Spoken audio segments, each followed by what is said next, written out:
Okay बच्चों, तो last class में हम रेडियो एक्टिविटी चालू कर चुके थे।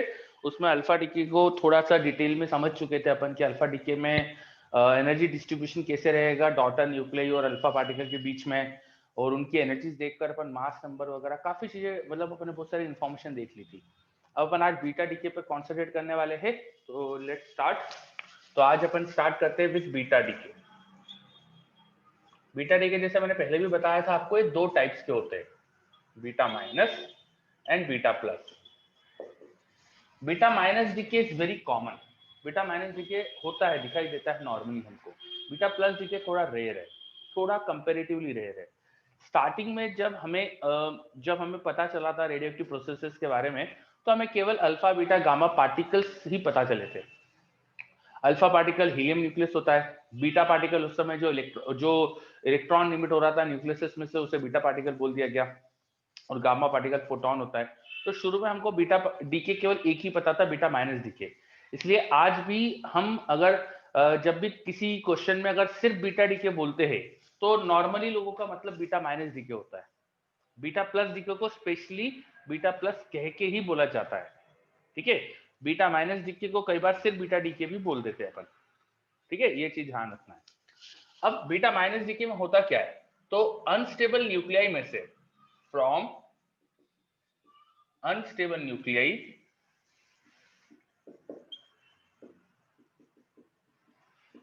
बीटा माइनस पार्टिकल मतलब क्या होता है, वो electron is emitted. Unstable nuclei में से एक इलेक्ट्रॉन इमिट होता है, ये होता है बीटा माइनस डीके में। अगर मैं उसको एक लाइन में समझाने की कोशिश करूं, बीटा प्लस डीके में क्या होता है, तो अनस्टेबल न्यूक्लियाई में से यहाँ बीटा प्लस पार्टिकल इमिट होता है। बीटा प्लस पार्टिकल क्या होता है, पॉजिट्रॉन इज इमिटेड। दोनों में फर्क ये है कि एक इमिशन प्रोसेस में इलेक्ट्रॉन निकलता है, दूसरे में पॉजिट्रॉन निकलता है। अब इलेक्ट्रॉन जो निकल रहा है न्यूक्लियस में से, कैसे निकल रहा होगा, क्या होगा, इसको थोड़ा डिटेल में स्टडी करते हैं। तो अपन बीटा माइनस डीके को थोड़ा सा अच्छे से समझने वाले हैं।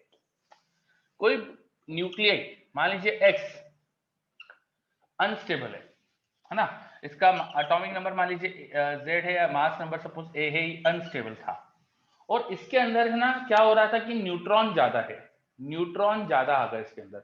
तो न्यूट्रॉन ज्यादा होने की वजह से ये अनस्टेबल है। इसका जो n/z रेशो है ना, उस स्टेबिलिटी के कर्व के बहुत बाहर हो गया है कि n/z रेशो उसका न्यूट्रॉन का नंबर बहुत बढ़ गया है, तो न्यूट्रॉन का नंबर कम करना चाहता है। जब न्यूट्रॉन का नंबर एक कम करना चाहेगा, तो इसके अंदर एक न्यूट्रॉन जिसपे चार्ज 0 होता है, मास अपन 1 बोल सकते हैं, वो कन्वर्ट हो जाता है अंदर एक प्रोटॉन में, एक इलेक्ट्रॉन में, साथ में यहाँ एक पार्टिकल और निकलता है जो अपन को बाद में पता चला था, अभी मैं लिख देता हूं उसे, एंटी न्यूट्रिनो। तो न्यूक्लियस में से आपको दूसरा न्यूक्लियस बनते हुए दिखेगा, अंदर एक न्यूट्रॉन प्रोटॉन में कन्वर्ट हुआ, ये न्यूक्लियस के अंदर ही रहता है, तो प्रोटॉन का नंबर एक बढ़ जाएगा, क्योंकि एक अंदर न्यूट्रॉन प्रोटॉन में कन्वर्ट हुआ है, तो प्रोटॉन का नंबर एक बढ़ जाएगा। मास नंबर वही रहेगा, क्योंकि वो न्यूट्रॉन और प्रोटॉन में कन्वर्ट हुआ है, तो मास नंबर वो होता है सम ऑफ न्यूट्रॉन प्लस प्रोटॉन, और न्यूट्रॉन और प्रोटॉन का टोटल नंबर सेम है। न्यूट्रॉन को प्रोटॉन में बदलो तब भी total number of nucleon same रहेगा, तो वो सेम रहता है। और ये जो दो पार्टिकल यहाँ बने थे ना, वो बाहर आ जाते हैं, इलेक्ट्रॉन एंड एंटी न्यूट्रिनो। ये दो पार्टिकल यहाँ हमको बाहर इमिटेड दिखते हैं। तो नीचे जो मैंने लिखा है, ये मैं समझा रहा हूं कि न्यूक्लियस के अंदर क्या हो रहा है, और ऊपर एक्चुअल रिएक्शन है। एक्चुअली कोई अनस्टेबल न्यूक्लियाई था, सपोज मैंने उसे एक्स बोल दिया, अनस्टेबल न्यूक्लियाई था, सपोज मैंने उसे एक्स बोल दिया, वो डीके हो रहा है बीटा माइनस डीके के थ्रू। तो इस तरह की इक्वेशन हो रही होगी, हमें दिख रही होगी, वो किसी दूसरे न्यूक्लियाई में कन्वर्ट हो जाएगा, जिसका एटॉमिक नंबर 1 से बढ़ गया, एटॉमिक नंबर 1 से बढ़ जाता है। अल्फा डीके में याद करिएगा एटॉमिक नंबर 2 से कम होता था, यहाँ एटॉमिक नंबर 1 से बढ़ जाता है, मास नंबर सेम रहता है, और न्यूक्लियस के अंदर से जो अनस्टेबल न्यूक्लियाई था उसके अंदर से मुझे एक इलेक्ट्रॉन निकलते दिखता है, साथ में एक पार्टिकल और निकलता है यहाँ पे, एंटी न्यूट्रिनो।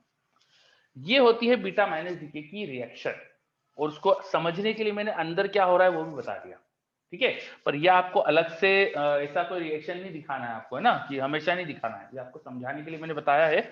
एक्चुअल बस बीटा डीके की इक्वेशन ये है। इक्वेशन समझ में आई हमें क्या हो रहा है। जस्ट अभी हमने स्टार्ट करा है बीटा डीके पढ़ना, सो बताइए कोई इक्वेशन में दिक्कत? बेटा डी की इक्वेशन समझ में आ रही है? Yes sir. आपने क्या लिखा हुआ है था? क्या फिर से बोलिए? ये जो इक्वेशन में आपने E0 - 1 के बाद क्या लिखा हुआ है? ये लिखा मैंने एंटी न्यूट्रिनो। ये जो मैंने लिखा है ना, मैं साइड में लिख देता हूँ। यू इस तरह से मैंने न्यू लिखा है, न्यू के ऊपर बार लगाइए। न्यू लेटर तो पढ़ा होगा अपन न्यू, तो ये है न्यू बार, ये है एंटी न्यूट्रिनो का सिंबल।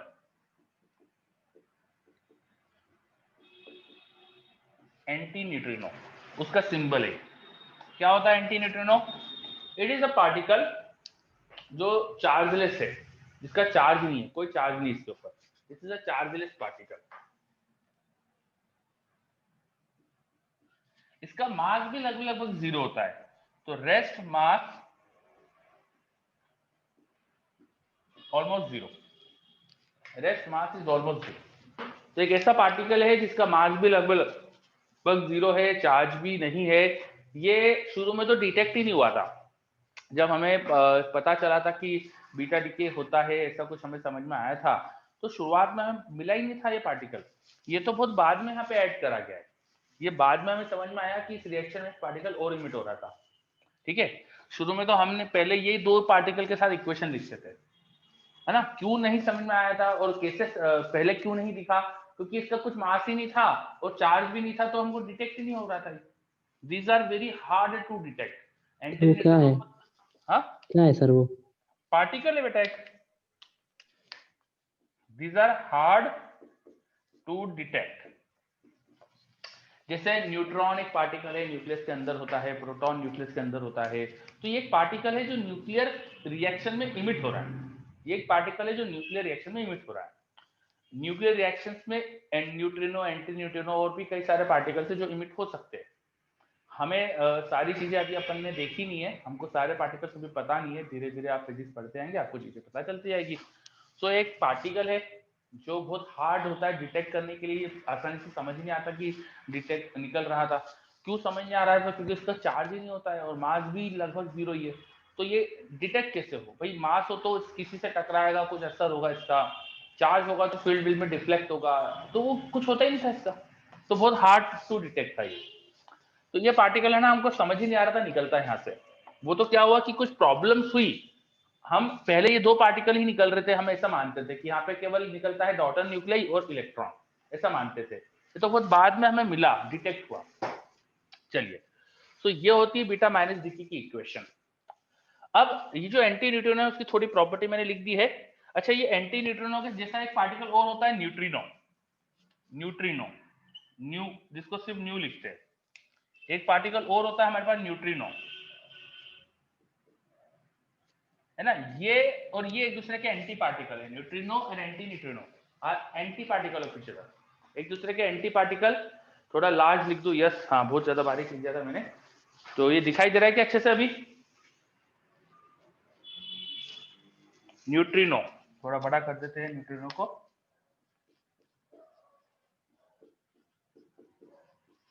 ये दोनों एक दूसरे के एंटी पार्टिकल है, nu and nu bar. Nu and nu bar are antiparticle of each other. ये दोनों एक दूसरे के एंटी पार्टिकल है। तो एक दूसरे के एंटी पार्टिकल का मतलब क्या है? ये जब एक दूसरे से मिलेंगे तो एक दूसरे को खत्म कर देते हैं, प्योर एनर्जी में कन्वर्ट हो जाते हैं। तो ये मैंने शायद आपको पहले भी बताया था, कल परसों मैंने आपको पढ़ाया था, तो मॉड्यूल में पॉइंट आया था एंटी पार्टिकल का मतलब क्या होता है। तो ऐसे दो पार्टिकल जो एक दूसरे को मिलकर खत्म कर दे, बिल्कुल प्योर एनर्जी में कन्वर्ट हो जाए, एक दूसरे को मिलकर एनिलिएट कर दे। The exact word is annihilate. Annihilate कर दे एक दूसरे को, ऐसे पार्टिकल्स को अपन बोलते हैं एक दूसरे का एंटी पार्टिकल।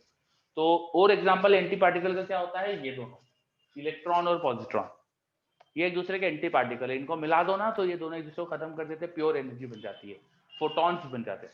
वैसे ये मिलके एक दूसरे को खत्म करके फोटॉन में बदल जाते हैं। चलो, तो इनकी बात हो गई। जो न्यूट्रिनो एंटी न्यूट्रिनो है बाद में डिटेक्ट हुए थे। अभी इससे फोकस हटा के अपनी पूरी रिएक्शन पे आते हैं। तो हमें याद ये रखना है कि बीटा माइनस डीके में न्यूक्लियस के अंदर से एक इलेक्ट्रॉन निकलता दिखता है हमको और एक डॉटर न्यूक्लियई बनता है, एक एंटी न्यूट्रिनो पार्टिकल भी बनता है जो बाद में समझ में आया। क्यों बाद में समझ में आया इसका कारण समझते हैं अपन। बाद में क्यों हमें मिला इसका कारण समझते हैं। मान लो एंटी न्यूट्रिनो नहीं बना, मान लीजिए एंटी न्यूट्रिनो नहीं बना, रिएक्शन में कुछ हमेशा एनर्जी भी रिलीज होती है। जो एनर्जी रिलीज होती है रिएक्शन की उसे क्यू वैल्यू बोलते हैं। मैंने वहां प्लस क्यू लिख दिया, वो बता रहा है कि कुछ एनर्जी रिलीज हुई है। रिएक्शन की क्यू वैल्यू वो कैसे निकालते हैं, मास डिफेक्ट इन रिएक्शन, तो mass of reactant minus mass of product into c square करके इस तरह से निकालते हैं। इस तरह से रिएक्शन की अपन क्यू वैल्यू निकालेंगे। ये ई लिखा है इलेक्ट्रॉन के मास के लिए। याद रखिए यहाँ पर सब चीजों के मास लेना अपन को। हाँ बोलिए। क्यू वैल्यू किस चीज में यूज होती है? क्यू वैल्यू किस किस में यूज होती है? क्यू वैल्यू हर न्यूक्लियर रिएक्शन में जो एनर्जी रिलीज होती है उसे क्यू वैल्यू बोलते हैं। हर न्यूक्लियर रिएक्शन में जो एनर्जी रिलीज उसे क्यू वैल्यू बोलते हैं। तो यूज एनर्जी रिलीज वाली, हाँ एनर्जी रिलीज वैल्यू को ही क्यू वैल्यू बोलते हैं मतलब। हाँ बिल्कुल सही, बिल्कुल सही है ना। अपन ने पिछले क्लास में पढ़ा था, आई थिंक ये पॉइंट है। चलिए क्यू वैल्यू क्या होती है वो अपन ने लिख दिया। Q value is the energy release in the reaction. वो हो जाएगा सिस्टम में जो भी मास में डिक्रीमेंट हुआ है, decrement in mass into c square. इन दोनों का मास मैंने सब्ट्रैक्ट कर दिया एक्स के मास में से। अच्छा मैंने न्यू का मास नहीं लिया यहाँ पे, क्यों? क्योंकि उसका मास ऑलमोस्ट जीरो था, मैंने पहले भी बताया था। यहाँ rest mass is zero tending to zero, तो उसकी जरूरत ही नहीं लिखने की। तो पहले हमको ये दो ही पार्टिकल मिलते थे तो हमें लगता था दो ही निकल रहे, और क्यू वैल्यू भी सही से आती थी उससे, है ना। तो ये रिएक्शन, ये इक्वेशन सही थी। अब जो भी क्यू वैल्यू रिलीज होती है रिएक्शन में, एनर्जी जो रिलीज होती है वो पार्टिकल्स की काइनेटिक एनर्जी के फॉर्म में होती है। अगर वो एंटी न्यूट्रॉन नहीं है तो क्यू वैल्यू सिर्फ kinetic energy of daughter nuclei plus kinetic energy of electron में जाएगी। अगर वो एंटी न्यूट्रिनो नहीं निकल रहा था, अगर वो एंटी न्यूट्रिनो नहीं होता, अगर ये न्यू बार नहीं होता, तो केवल इन दो की काइनेटिक एनर्जी में क्यू वैल्यू जाती। अब इन दो की काइनेटिक एनर्जी में क्यू वैल्यू जाती। अच्छा, और हमने मान लीजिए रेस्ट पे था, मान लीजिए रेस्ट पे हमने न्यूक्लियस का कलेक्शन लिया था, अनस्टेबल न्यूक्लियई एक्स रेस्ट पे था। तो रेस्ट वाला न्यूक्लियस जब दो पार्टिकल में टूटेगा तो उन दोनों का मोमेंटम कंजर्वेशन होने के लिए मोमेंटम इक्वल एंड अपोजिट होना चाहिए। इन दोनों का मोमेंटम इक्वल एंड अपोजिट होना चाहिए, जिसकी कंडीशन अपन ने निकाली थी कि इनकी काइनेटिक एनर्जी का रेशो मास के इनवर्स रेशो में आ रहा था। याद करो अपन ने अल्फा डीके में पढ़ा था। सर ये इक्वल क्यों होनी चाहिए sir? Sir Q value zero होनी चाहिए सर, इक्वल क्यों होनी चाहिए? इक्वल, ये क्यू वैल्यू इनके इक्वल क्यों होनी चाहिए सर? ये क्यू वैल्यू सर इक्वल होगी सर इनके। हाँ, तो ये क्यू वैल्यू कहाँ जाएगी? क्यू वैल्यू का मतलब क्या है? एनर्जी, एनर्जी रिलीज हो रही है। एनर्जी रिलीज किस फॉर्म में होगी? यहाँ पे एनर्जी जब रिलीज हो रही है तो उसका फॉर्म क्या होगा? एनर्जी का कुछ फॉर्म होता है ना, जो पोटेंशियल, काइनेटिक, इस टाइप से जो भी फॉर्म बोलते हैं अपन, हीट, है ना। तो किस फॉर्म में होगी? काइनेटिक, काइनेटिक के फॉर्म में ही हो सकती है, बिंदु की काइनेटिक के फॉर्म। कि हीट का जो कॉन्सेप्ट है वो बड़े लेवल पे कॉन्सेप्ट होता है, मैक्रो से लेवल पे। मैक्रो लेवल मतलब बहुत सारे पार्टिकल्स हो, तो बहुत सारे पार्टिकल की जो रैंडम मोशन की एनर्जी होती है, that is called heat energy. यहाँ हीट एनर्जी का कोई कॉन्सेप्ट नहीं है, लाइट वाइट यहाँ जनरेट नहीं होती है। हो सकता है लाइट फोटोन का भी जनरेट हो, तो वो भी अपन बाद में बात कर सकते हैं। पर अभी अगर कोई फोटोन जनरेट नहीं हो रहा है तो डॉटर जो न्यूक्लियई है और जो इलेक्ट्रॉन प्रोड्यूस हुआ, उनकी काइनेटिक एनर्जी के फॉर्म में ही एनर्जी रिलीज हो सकती है। ठीक है, जो भी एनर्जी सिस्टम में रिलीज होगी वो ये काइनेटिक एनर्जी के फॉर्म में रखेंगे। सो ये काइनेटिक एनर्जी जो इलेक्ट्रॉन और डॉटर न्यूक्लियई की, वो क्यू वैल्यू होना चाहिए। अब by momentum conservation, by momentum conservation, अगर दो ही पार्टिकल इमिटेड है, अगर दो ही पार्टिकल इमिटेड है, तो मोमेंटम कंजर्वेशन होने के लिए इनका काइनेटिक एनर्जी का, सॉरी, इनका जो काइनेटिक एनर्जी का जो रेशियो है वो मास के इनवर्स रेशियो में आ रहा था। याद करो अपन ने कल अल्फा में यही देखा था, kinetic energy of electron by kinetic energy of daughter nuclei by, ये इनके मास के इनवर्स रेशियो में होना चाहिए। क्या ये याद आया आपको? ऐसा कुछ अल्फा के लिए कल पढ़ा था अपन ने अल्फा डीके में, है ना। और याद करो अल्फा डीके में अल्फा का मास क्योंकि वाई से बहुत कम होता था, तो अपन ये देख रहे थे कि अल्फा ज्यादा एनर्जी लेके जा रहा था, अब इलेक्ट्रॉन का तो बहुत ही कम होता है, ये रेशो अगर निकालेंगे तो बहुत ज्यादा बड़ा आने वाला है ना। पिछली बार तो अल्फा का मास काफी बड़ा था कंपेयर टू इलेक्ट्रॉन के मास से, अब इलेक्ट्रॉन का मास बहुत कम, इसका मतलब ज्यादा से ज्यादा एनर्जी अब इलेक्ट्रॉन लेके जाएगा। Kinetic energy of electron by kinetic energy of daughter nucleus, ये नंबर रेशियो बड़ा आ रहा है, इसका मतलब ज्यादा एनर्जी इलेक्ट्रॉन ले जाएगा। पिछली बार अपन बोलते थे कि अल्फा ऑलमोस्ट क्यों लेके जाता है, अब क्योंकि रेशियो बहुत बड़ा है, इसका मतलब ये हो रहा है कि ऑलमोस्ट क्या सारी, ऑलमोस्ट नहीं पूरी लिखना चाहिए, all energy is carried bye electron, क्योंकि ये रेशो बहुत बड़ा आ रहा है, ये रेशो एक से बहुत बड़ा आ रहा है। इसका मतलब कि जो काइनेटिक एनर्जी ऑफ इलेक्ट्रॉन है वो पूरी क्यू वैल्यू है, मैं नियरली क्या पूरा इक्वल लिख दूं, और kinetic energy of daughter nucleus जो है वो टेंडिंग टू 0 है। ये समझ में आ रहा है हमको, मतलब ये एंटी न्यूट्रॉन नहीं था, अगर ये दो ही पार्टिकल थे तो इन दोनों को मोमेंटम कंजर्वेशन करने के लिए इलेक्ट्रॉन को बहुत ज्यादा काइनेटिक एनर्जी लेके जाना पड़ेगा और डॉटर न्यूक्लियस बहुत कम काइनेटिक एनर्जी लेके जाएगा, है ना। ये चीज अपन ने समझी। अब जितने यहाँ पे इलेक्ट्रॉन इमिट हो रहे थे, इनको उठाकर हमने क्या करा, ये जो बीटा पार्टिकल निकल रहे थे इन्हें हमने मैग्नेटिक फील्ड के रीजन से पास कर दिया। मैं यहाँ साइड में दिखाता हूं, हमने क्या करा, एक रीजन में यूनिफॉर्म मैग्नेटिक फील्ड क्रिएट करी, और इस यूनिफॉर्म मैग्नेटिक फील्ड के रीजन में हमने जो हमारा बीटा पार्टिकल का सोर्स था,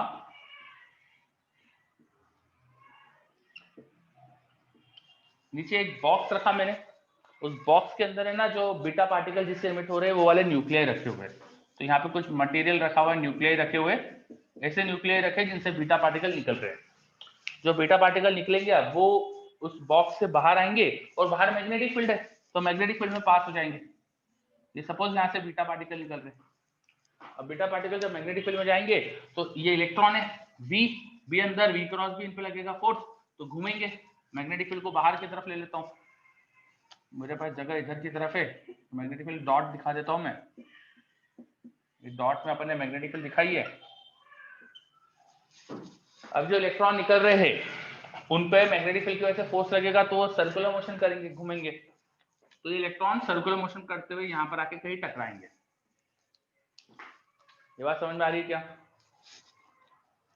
अब हम क्या करें, सर ये बात नहीं आई, क्यों नहीं आई? इलेक्ट्रॉन क्या मैग्नेटिक फील्ड में नहीं घूमेंगे? मैग्नेटिक फील्ड में चार्ज पार्टिकल को मैग्नेटिक फील्ड से परपेंडिकुलर थ्रो करो तो सर्कुलर मोशन करते। सर सर्कुलर मोशन नहीं आया, सर सर्कुलर मोशन कैसे करेंगे? सर्कुलर मोशन आपने अभी एमईसी पढ़ा है, मैंने अभी जस्ट बोला मैग्नेटिक फील्ड में चार्ज पार्टिकल को मैग्नेटिक फील्ड से परपेंडिकुलर थ्रो करो तो उसका मोशन कैसे होता है बताओ? यस सर आ गया सर, यस आ गया सर्कुलर, हाँ एमईसी पढ़ा है आपने अभी, यस सर आ गया सर, ठीक है चलो। सो इलेक्ट्रॉन जब मैग्नेटिक फील्ड में गए तो because of magnetic field they will experience force जो सेंट्रीपिटल फोर्स जैसा एक्ट करने कर देगा और सर्कुलर मोशन हो जाएगा, ये सब तो आपने एमईसी में पढ़ा है। तो इलेक्ट्रॉन का सर्कुलर मोशन हो जाएगा, सर्कुलर मोशन होगा तो यहाँ कहीं टकराएंगे इलेक्ट्रॉन, तो कितने डिस्टेंस पे टकराएंगे वो तुम बता भी सकते हो, है ना। आपको पता है रेडियस इन मैग्नेटिक फील्ड का फॉर्मूला क्या आता है? वो आता है mv अपॉन qb, जिसको आप mv को लिख सकते हो √2m के ही, मास ऑफ इलेक्ट्रॉन ले लेना और चार्ज ऑफ इलेक्ट्रॉन ले लेना नीचे। तो आपको रेडियस का भी पता है तो आप एग्जैक्टली बता सकते हो कि इलेक्ट्रॉन कहाँ टकराएंगे, बिकॉज आपको एग्जैक्टली पता है कि इलेक्ट्रॉन की काइनेटिक एनर्जी क्यू वैल्यू के बराबर है, ठीक है। ये होना चाहिए, ऐसा होना चाहिए था कि इलेक्ट्रॉन सब निकलेंगे तो किसी एक पर्टिकुलर रेडियस में घूमेंगे और जाके टकरा जाएंगे नीचे प्लेट पे। प्लेट पे अगर कुछ ऐसा मटेरियल लगा दो जो इलेक्ट्रॉन टकराने से चमकता हो, फ्लोरोसेंस देता हो, तो हमको वहां चमक दिखाई देगी, हमको वहां पे ग्लो दिखाई देगा जहां भी इलेक्ट्रॉन टकराएगा। अब हमने प्रैक्टिकली जब ये करा, ये तो अपन ने थ्योरी बात करी, जब हमने असली में एक्सपेरिमेंट करा, बहुत नीचे हमने इलेक्ट्रॉन्स का सोर्स रख दिया, मतलब बीटा पार्टिकल का सोर्स रख दिया और वहां से इलेक्ट्रॉन निकल रहे मैग्नेटिक फील्ड में घुमाया, तो हमें ऐसा नहीं दिखा कि एक ही रेडियस में घूम रहे थे, हमें ऐसा दिखा कि इलेक्ट्रॉन से ना इनफाइनाइट टाइप की रेडियस में घूम रहे, कुछ इलेक्ट्रॉन बहुत कम रेडियस में भी चल रहे थे, कुछ बहुत ज्यादा रेडियस में भी चल रहे थे।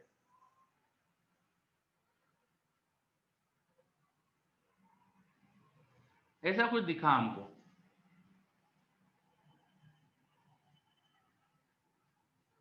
जितनी पॉसिबल रेडियसेस हो सकती है ना, 0 से लेके मैक्सिमम रेडियस तक की, सभी रेडियस के अंदर इलेक्ट्रॉन घूमते दिख रहे हैं अपन को। अलग अलग इलेक्ट्रॉन्स अलग अलग रेडियस में चल रहे थे। समझ में आ रहा है इसका मतलब क्या है? बहुत सारी रेडियसेस पॉसिबल है, वहां पर ऐसा दिखा हमको। प्रैक्टिकली हमको इलेक्ट्रॉन किसी फिक्स रेडियस में नहीं घूमते दिख रहे थे, हमें बहुत सारी तरह तरह की रेडियस में घूमते दिख रहे थे। तो रेडियस की कई सारी वैल्यू है, 0 से लेके एक बड़ी वैल्यू तक सारी वैल्यूज पॉसिबल है। इसका मतलब क्या समझ में आया? इसका मतलब क्या समझ में आया? प्रैक्टिकली जो हमको दिखाइए उसका मतलब क्या हुआ, बताओ। ओके,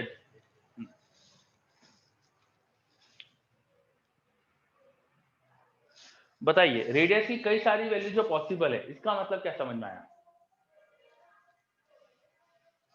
सर वो तो सर जो इलेक्ट्रॉन है वो, हाँ, जोर से बोलो, फिर से बोलो। सर जो सर्कुलर पाथ है सर वो सर इंक्रीज हो सकता है सर। इंक्रीज हो सकता मतलब सर जो क्या कहते हैं मैग्नेटिक फील्ड है सर वो बढ़ाई जा हाँ, सकती है, तो सर्कुलर पाथ सर इंक्रीज भी हो जाएगा, इसलिए सर रेडियस की नहीं, मैग्नेटिक फील्ड तो probability- कांस्टेंट लगाई है अपन ने, मैग्नेटिक फील्ड तो कांस्टेंट लगा रखी है। मैग्नेटिक फील्ड कांस्टेंट है, और सारे के सारे बीटा पार्टिकल ही इलेक्ट्रॉन ही है ना? तो हमको ये बी में कोई चेंज नहीं दिखेगा, सब इलेक्ट्रॉन है, तो इलेक्ट्रॉन के मास और इलेक्ट्रॉन के चार्ज में कोई चेंज नहीं दिखेगा। फिर भी बहुत सर सारी रेडियस पॉसिबल है, इसका मतलब क्या सर समझ में आया? सर वो काइनेटिक एनर्जी सर है डिपेंड। हाँ, मतलब ये काइनेटिक एनर्जी जो है वो एक कांस्टेंट वैल्यू की नहीं है। काइनेटिक एनर्जी अगर पूरी क्यू वैल्यू की होती, न्यूक्लियर रिएक्शन की क्यू वैल्यू कांस्टेंट होती है, ये क्यू कांस्टेंट है, अगर क्यू कांस्टेंट है तो इलेक्ट्रॉन की काइनेटिक एनर्जी कांस्टेंट होना चाहिए थी। इलेक्ट्रॉन एक fix energy, constant kinetic energy जो है उसके अंदर ही घूमना चाहिए था, पर बहुत सारी रेडियसेस है इलेक्ट्रॉन की, मतलब इलेक्ट्रॉन जो निकल रहे हैं, एक ही इलेक्ट्रॉन थोड़ी निकल रहा, बहुत सारे न्यूक्लियस है ना वहां पे, हमने सैंपल में बहुत सारे न्यूक्लियस लिए, तो बहुत सारे इलेक्ट्रॉन आ रहे हैं। तो कुछ इलेक्ट्रॉन मैक्सिमम रेडियस में भी घूम रहे हैं, कुछ कम रेडियस में भी घूम रहे हैं। इसका मतलब जितने इलेक्ट्रॉन्स निकलते हैं, अलग अलग न्यूक्लियर रिएक्शंस में जो इलेक्ट्रॉन्स निकल रहे हैं सबकी एनर्जी सेम नहीं है, अलग अलग एनर्जी से निकल रहे हैं। कोई न्यूक्लियस एक्स का हमने सैंपल ले लिया, बहुत सारे एक्स के न्यूक्लियस ले लिए, तो वो जो बहुत सारे एक्स के न्यूक्लियस है ना, अलग अलग न्यूक्लियस जब टूट रहे हैं तो जो इलेक्ट्रॉन प्रोड्यूस हो रहा है वो हमेशा एक ही एनर्जी का प्रोड्यूस नहीं हो रहा है, वो डिफरेंट डिफरेंट एनर्जीज का प्रोड्यूस हो रहा है। समझे? यस, एनर्जी वेरिएबल है, एनर्जी वेरिएबल है। सो रिएक्शन तो हमेशा सेम ही हो रही है ना, बहुत सारे एक्स के न्यूक्लियाई है, हर एक्स का न्यूक्लियाई जो टूट रहा है तो रिएक्शन तो यही हो रही है, पर एनर्जी ऑफ इलेक्ट्रॉन अलग अलग आ रही है। क्यों हो रहा है ऐसा? रीजन भी असली में यहाँ एंटी न्यूट्रिनो भी है। मैंने एंटी न्यूट्रिनो का ध्यान ही नहीं दिया यहाँ पे पूरा ये सब करने में। एंटी न्यूट्रिनो शुरू में हमें पता ही नहीं था, तो हमें लगता था कि यार एक ही रेडियस होना चाहिए इलेक्ट्रॉन की, पर पता चला वहां पे अलग अलग एनर्जी के इलेक्ट्रॉन निकलते। वो क्यों था? क्योंकि यहाँ पे एंटी न्यूट्रिनो भी था। असल में क्यू वैल्यू 3 चीजों में जाएगी, kinetic energy of anti neutrino में भी जाएगी। वो एंटी न्यूट्रिनो भी बहुत ज्यादा काइनेटिक एनर्जी लेके जाता है, तो उसमें और इलेक्ट्रॉन में बटेगी। अब क्योंकि 3 पार्टिकल है तो मोमेंटम कंजर्वेशन होने के लिए जरूरी नहीं है कि इन दोनों को इक्वल एंड अपोजिट मोमेंटम ले जाना है। यार सर एक आवाज आ रही है सर, एक पतली सर उसमें, तो आप बोल रहे हैं तो। अच्छा, फिर से बोलता हूं मैं बोल रहा हूं कि मोमेंटम कंजर्वेशन होने के लिए अब ये जरूरी नहीं है कि 2 ही पार्टिकल है ना तो दोनों को इक्वल एंड अपोजिट मोमेंटम लेके जाना है। मोमेंटम कंजर्वेशन के लिए ये जरूरी नहीं है कि ये 2 पार्टिकल है तो केवल इन्हीं को एनर्जी लेके जाना है। 3 पार्टिकल है हमारे पास, तो 3 में एनर्जी डिस्ट्रीब्यूट होगी, तो अब ये रेशियो होना एनर्जी का रिक्वायर्ड नहीं है, this is not required now. तो ये आगे की चीजें ये भी हटा देते, सर फिर से नोट करना है? फिर से नोट करना है मतलब? अरे नोट कर लिया था ना। ये तो मैंने बताया था ना कि ये तो गलत था, हमने यस सर। एंटी न्यूट्रिनो लिया ही नहीं था ना, बिना एंटी न्यूट्रिनो के लिखा था मैंने वो सब, तो समझे? शुरुआत में यस हमें सर। एंटी न्यूट्रिनो डिटेक्ट नहीं हुआ था, तो एंटी न्यूट्रिनो हमें समझ नहीं आया था कि निकलता है, वो नहीं निकलता है अगर, तो फिर क्या हो रहा था वो समझ रहे थे अपन, या एंटी न्यूट्रिनो नहीं होता तो क्या होता वो सब देख रहे थे अपन। एंटी न्यूट्रिनो नहीं होता तो इलेक्ट्रॉन, सारे जो इलेक्ट्रॉन निकल सकते हैं एक्स में से सबकी रेडियस सेम होनी चाहिए, तो लेकिन हमको मिली अलग अलग रेडियस, तो उससे समझ में आया कि असल में कोई दिक्कत है यहाँ। बाद में पाउली साइंटिस्ट थे, पाउली ने समझाया यहाँ पे कि यहाँ पर एक पार्टिकल और निकल रहा है, एंटी न्यूट्रिनो, और वो एंटी न्यूट्रिनो को यूज करके हमने एक्सप्लेन कर दिया कि क्यों होता है कि इलेक्ट्रॉन की एनर्जी बदल रही है वहां, क्योंकि क्यू वैल्यू 3 में बढ़ रही है। ये तो बहुत हैवी है, ये बहुत हैवी है, तो ये क्या रहेगा, थोड़ी सी एनर्जी दोगे तो भी इसका मोमेंटम खूब ज्यादा हो जाएगा, इनको ज्यादा एनर्जी देना पड़ेगी, और क्योंकि बहुत दोनों ही बहुत लाइट है तो किसी भी रेशो में एनर्जी को डिवाइड कर सकते हैं इनके अंदर। ऐसा भी हो सकता है किसी न्यूक्लियर रिएक्शन में कोई एक बार एक्स के टूटने में एंटी न्यूट्रिनो 0 एनर्जी ले जाए और ये सारी ले जाए, और ऐसा भी हो सकता है कि इलेक्ट्रॉन ज्यादा एनर्जी ले जा रहा हो, एंटी न्यूट्रिनो नहीं ले जा रहा। ठीक है, सारी चीज पॉसिबल है, एंटी न्यूट्रिनो पूरी एनर्जी ले जाए, इलेक्ट्रॉन नहीं ले जाए, और इलेक्ट्रॉन पूरी ले जाए, एंटी न्यूट्रिनो नहीं ले जाए, तो एनर्जी जो रिलीज होती है ना यहाँ पे 3 चीजों में बंटने की वजह से, अब इलेक्ट्रॉन्स की काइनेटिक एनर्जी वो रेंज में लाई करेगी। यहाँ जो इलेक्ट्रॉन्स निकल रहे हैं उनकी काइनेटिक एनर्जी रेंज में लाई करती है, वो 0 से लेके पूरी क्यू वैल्यू तक भी हो सकती है, और डॉटर जो हमारा एंटी न्यूट्रिनो है उसकी काइनेटिक एनर्जी भी ऐसी है, 0 से क्यू के बीच में। हाँ, एक साथ नहीं होगा, ऑफ कोर्स दोनों क्यू ले जाए एक साथ नहीं होगा ऐसा, ये इक्वेशन हमेशा फॉलो होगी। तो जो भी एनर्जी लेके गए प्लस डॉटर न्यूक्लियर की एनर्जी पूरी क्यू वैल्यू के बराबर होना चाहिए। अगर इलेक्ट्रॉन पूरी क्यू वैल्यू ले जाता है तो ये दोनों ऑलमोस्ट 0 ले जाएंगे, समझे समझे? Yes sir. ओके बच्चों, so when different X nuclei are present, बहुत सारे एक्स न्यूक्लियाई प्रेजेंट है आपके पास, एक एक्स के न्यूक्लियाई से क्या हुआ, इलेक्ट्रॉन जो निकला वो ऑलमोस्ट पूरी क्यू ले गया, दूसरे एक्स के न्यूक्लियाई से इलेक्ट्रॉन 0 ले गया, तीसरे एक्स के न्यूक्लियाई के डीके में इलेक्ट्रॉन जो आया उसने क्यू की आधी एनर्जी लेके आया, अगले में क्या हुआ कि इलेक्ट्रॉन क्यू की 1/4 एनर्जी लेके आया, फिर कोई क्यू का ऑलमोस्ट क्यू का 90% एनर्जी लेके आया। तो इलेक्ट्रॉन जितने भी मिल सकते हैं ना आपको, सब अलग अलग एनर्जी के मिल सकते हैं, अलग अलग एनर्जी के हो सकते हैं, इसलिए उनकी रेडियस अलग अलग हो सकती है। दैट्स व्हाई हमें डिफरेंट डिफरेंट रेडियस में इलेक्ट्रॉन घूमते दिखते थे। वहां जो इलेक्ट्रॉन्स की रेडियस वेरिएबल आने का रीजन था वो यही था कि इलेक्ट्रॉन्स की एनर्जी वेरिएबल आ रही थी। आ रहा समझ में आपको ये?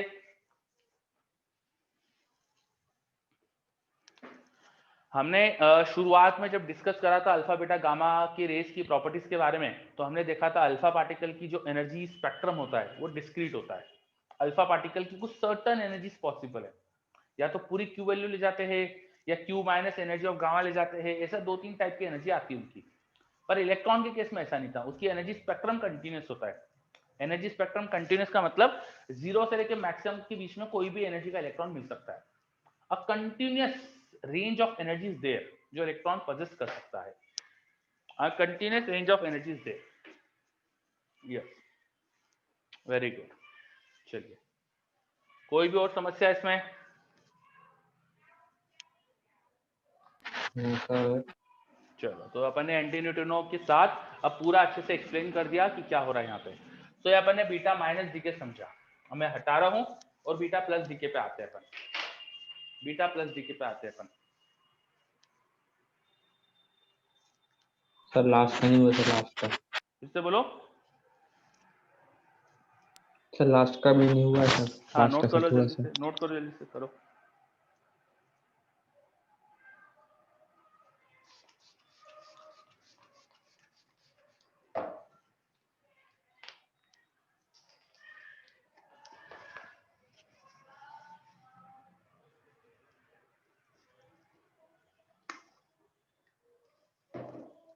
नोट कर लीजिए जल्दी से।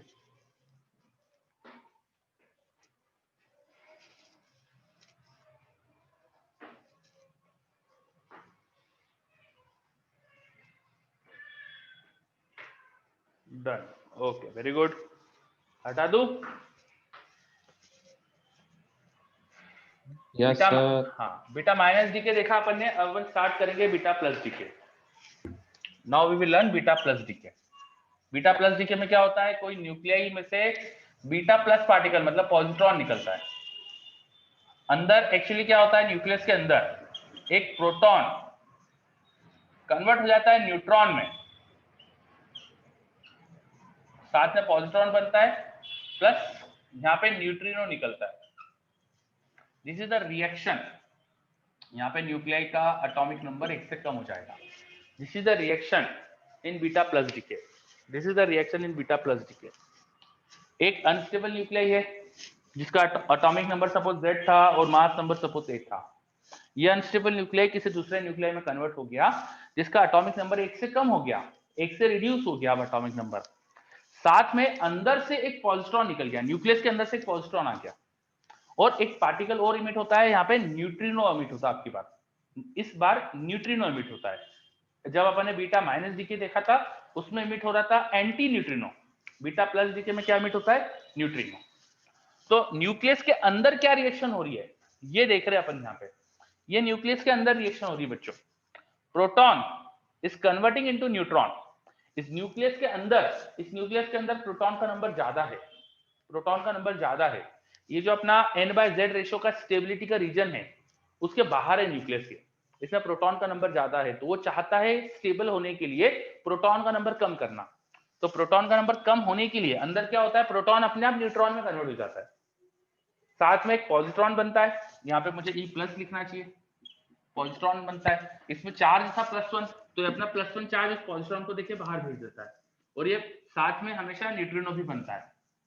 ये रिएक्शन होती है न्यूक्लियस के अंदर। This is a reaction which is happening inside nucleus. अब यहाँ पे एक समस्या है, ध्यान से सुनिएगा बच्चों, यहाँ एक समस्या है। ये जो रिएक्शन हो रही है ना, ये रिएक्शन में ध्यान से देखो, प्रोटॉन जब न्यूट्रॉन में कन्वर्ट हो रहा है तो मास बढ़ रहा है, न्यूट्रॉन का मास प्रोटॉन के मास से ज्यादा होता है, मास बढ़ रहा है। तो ये रिएक्शन कभी ऐसे नहीं हो सकती कि अकेला प्रोटॉन कन्वर्ट हो जाए, उसे एनर्जी चाहिए। ये रिएक्शन होने के लिए प्रोटॉन को एनर्जी चाहिए। ये समझ में आ रहा है आपको, क्योंकि मास बढ़ रहा है। ये समझ में आ रहा है? बड़ा होता है, हाँ मास ज्यादा बोलो होता बोलो है। क्या? न्यूट्रॉन का मास ज्यादा होता है, न्यूट्रॉन का। ऑफ कोर्स न्यूट्रॉन का मास ज्यादा होता है, आपको लिखाया था न्यूट्रॉन को और प्रोटॉन के मास, है ना? हाँ, तो न्यूट्रॉन का मास ज्यादा होता है, तो कम मास का पार्टिकल हेवी मास में कैसे कन्वर्ट हो गया, जब तक एनर्जी नहीं एब्जॉर्ब करेगा नहीं कर सकता। तो ये रिएक्शन है ना, होने के लिए न्यूक्लियस को पहले क्या करना पड़ता है, जो प्रोटॉन है उसको एनर्जी देना पड़ती है, उस प्रोटॉन को एनर्जी देना पड़ती है। इस रिएक्शन में काफी हाई एक्टिवेशन एनर्जी रिक्वायर्ड है। पहले उस प्रोटॉन को एनर्जी दो तो वो कन्वर्ट होगा न्यूट्रॉन में। समझ में आ रही बात? अच्छा, बाद में न्यूट्रॉन में कन्वर्ट होने के बाद सिस्टम स्टेबल, हाँ और भी एनर्जी वो जाएगी, डिस्ट्रीब्यूट हो जाएगी। हाँ नहीं सुनो, जब ये कन्वर्ट हो जाता है प्रोटॉन न्यूट्रॉन में तब तो सिस्टम स्टेबल हो गया, ज्यादा स्टेबल होने की वजह से ओवरऑल तो एनर्जी रिलीज होती है यहाँ, मतलब बस एक्टिवेशन एनर्जी चाहिए, उसके बाद रिएक्शन तो एक्सोथर्मिक है। अभी भी क्यू पॉजिटिव आता है यहाँ पे, रिएक्शन तो एक्सोथर्मिक है पर एक्टिवेशन एनर्जी ज्यादा चाहिए आपको, समझे? Yes, very good. सो कुछ इस तरह की रिएक्शन हो रही है न्यूक्लियस के अंदर, बीटा प्लस डीके में। यहाँ पर डॉटर न्यूक्लियर का एटॉमिक नंबर 1 से कम हो गया है। अब इसमें याद क्या क्या रखना है आपको, बीटा प्लस डीके में पॉजिट्रॉन निकलता है, याद रखना है। ये रिएक्शन रेयर होती है, रेयर क्यों होती है आप भी समझ रहे होंगे, क्योंकि यहाँ पे पहले तो एक तो एनर्जी अब्सॉर्ब करवाना है, इस प्रोटॉन को एनर्जी देना है आपको, तो डेफिनेटली यहाँ पे रेयर प्रोसेस होगी है। रिएक्शन की क्यू वैल्यू ऐसे ही लिख सकते हैं अपन, थोड़ा सा इसमें करेक्शन कर लो, mass of x minus mass of y, और ये पॉजिट्रॉन का मास होगा। अच्छा, इलेक्ट्रॉन और पॉजिट्रॉन के मास सेम ही होते हैं, कोई फर्क नहीं होता, फिर भी मैं लिख तो यहाँ पे ऐसा दूं, ठीक है? हाँ, एक चीज ध्यान रखना है बच्चों आपको, ये सारे मासेस न्यूक्लियर मास है, ये x के न्यूक्लियस का मास है, ये जो लिखा है m वो y के न्यूक्लियस का मास है, और ये पॉजिट्रॉन का मास है। ये न्यूक्लियस के मासेस है x और y के। क्वेश्चन में अगर हमें इलेक्ट्रॉन्स के मास दिए जाए, क्वेश्चन में अगर एटम्स के मास दिए जाए तो आपको थोड़ा सा ध्यान रखना पड़ेगा कि एटम के मास को कन्वर्ट करो न्यूक्लियस के मास, ठीक है? ये किसके मास है यहाँ पर, x और y के मास किसके लिए बताओ, ये किसके मास लिख रहे हैं अपन, न्यूक्लियर मास। किसके मास लिखे, ये न्यूक्लियर मास। न्यूक्लियर मास समझ रहे हैं अपन क्या होता है, न्यूक्लियर मास समझ रहे हैं हम क्या होता है? यस, न्यूक्लियस अकेला है उसके मास है, उसमें इलेक्ट्रॉन का नहीं जोड़ना है, न्यूक्लियस प्लस इलेक्ट्रॉन मिलके एटम बनता है। तो अगर एटम का मास दिया हो आपको किसी का, तो उसमें से उसके इलेक्ट्रॉन का मास सब्ट्रैक्ट करके उसके न्यूक्लियस का मास मिलेगा, ठीक है? मास ऑफ एक्स न्यूक्लियस, जिसे मैं साइड में लिख के बताता हूं आपको एक्स के न्यूक्लियस का मास निकालना है। तो आप क्या करेंगे, X के एटम का मास लेंगे क्या है, उसमें से इलेक्ट्रॉन का मास सब्ट्रैक्ट करेंगे, कितने इलेक्ट्रॉन है X में वो ढूंढो, उसका एटॉमिक नंबर Z है, तो Z प्रोटॉन है तो Z इलेक्ट्रॉन रहे होंगे एटम में, तो इसमें से Z इलेक्ट्रॉन का मास सब्ट्रैक्ट करो, तो आपको X के न्यूक्लियस का मास मिलेगा। समझ में आई क्या बात कुछ? यहां पर आपको X के न्यूक्लियस का मास पुट करना चाहिए। क्वेश्चन में आपको अगर एटम का मास दिया हो तो आपको कन्वर्जन करके पुट करना पड़ेगा, इस चीज का ध्यान रखना, वरना गलत हो जाएगा, आपको यहाँ पे मिस्टेक दिखेगी, इलेक्ट्रॉन के नंबर में अनबैलेंस हो जाएगा। ठीक है, ज्यादा मास डिफेक्ट हो सकता है, ज्यादा या कुछ कम कैलकुलेट कर लो, गलत मास डिफेक्ट कैलकुलेट कर लो, तो गलती से बचना। चलिए वेरी गुड, आगे पढ़ते। अब Q वैल्यू तो टोटल फिर से वही 3 पार्टिकल की काइनेटिक एनर्जी के फॉर्म में डिस्ट्रीब्यूट होगी। अब डॉटर न्यूक्लियर की काइनेटिक एनर्जी प्लस पॉजिट्रॉन की काइनेटिक एनर्जी प्लस न्यूट्रिनो की काइनेटिक एनर्जी, और फिर वही कहानी यहाँ पे, ये जो हमारा इलेक्ट्रॉन पॉजिट्रॉन निकल रहा है और डॉटर न्यूक्लियर जो निकल रहे हैं वो अलग अलग रेशो में काइनेटिक एनर्जी ली जा सकते हैं, है ना। वही यहाँ पर जितने पॉजिट्रॉन निकल रहे हैं उनकी रेडियस भी यहाँ अलग अलग आएगी, तो ये कहानी यहाँ पर भी होती है। चलो, तो ये क्या बीटा प्लस डीके समझ में आया? Beta plus decay clear? कोई दिक्कत है तो इसमें बताओ जल्दी से, और अगर कोई भी डाउट नहीं है तो प्लीज जल्दी से नोट करो। आज तो बोल रही क्लियर है, वेरी गुड, तो सभी बच्चे नोट कर लीजिए जैसे से।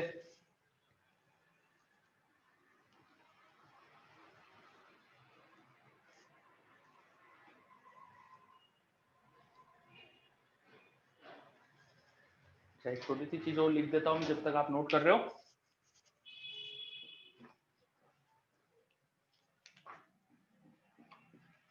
देखो, चाहे बीटा प्लस या बीटा माइनस, दोनों बीटा डीके में डॉटर न्यूक्लियर कभी कभी एक्साइटेड स्टेट में भी बनता है। In both beta decay Y और डॉटर न्यूक्लियर, जिसको डॉटर न्यूक्लियर लिख देता हूं मैं,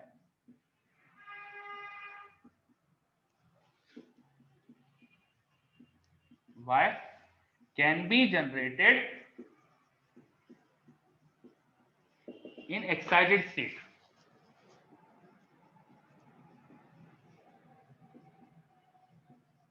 डॉटर न्यूक्लियाई एक्साइटेड स्टेट में भी बन सकता है, तो अगर वो एक्साइटेड स्टेट में बना तो वो अपनी ग्राउंड स्टेट में आने की कोशिश करेगा, और जब एक्साइटेड स्टेट से ग्राउंड स्टेट में आएगा तो एनर्जी डिफरेंस के बराबर एनर्जी का फोटोन निकलेगा।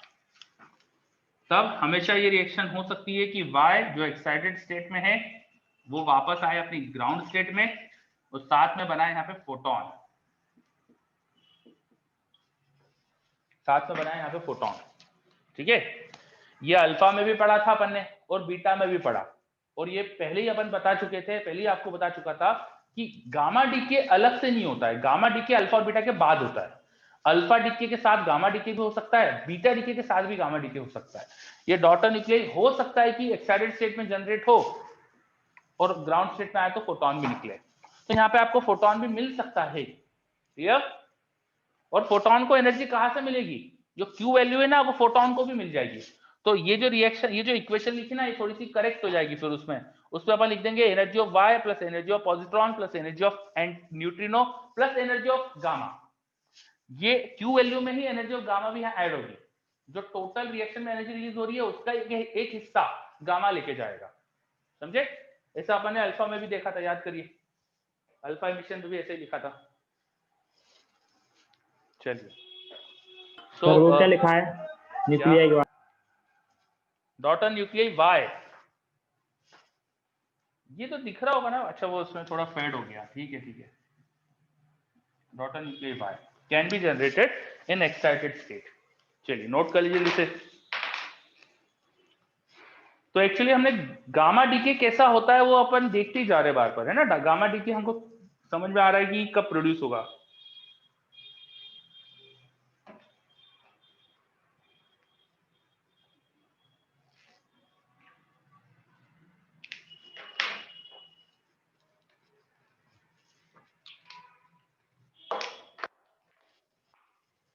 चलिए अब हटा दूं सब, क्या अब हटा दूं सब? ठीक है, हटा रहे अपन सब, है ना। बीटा डीके अपना कंप्लीट हो गया।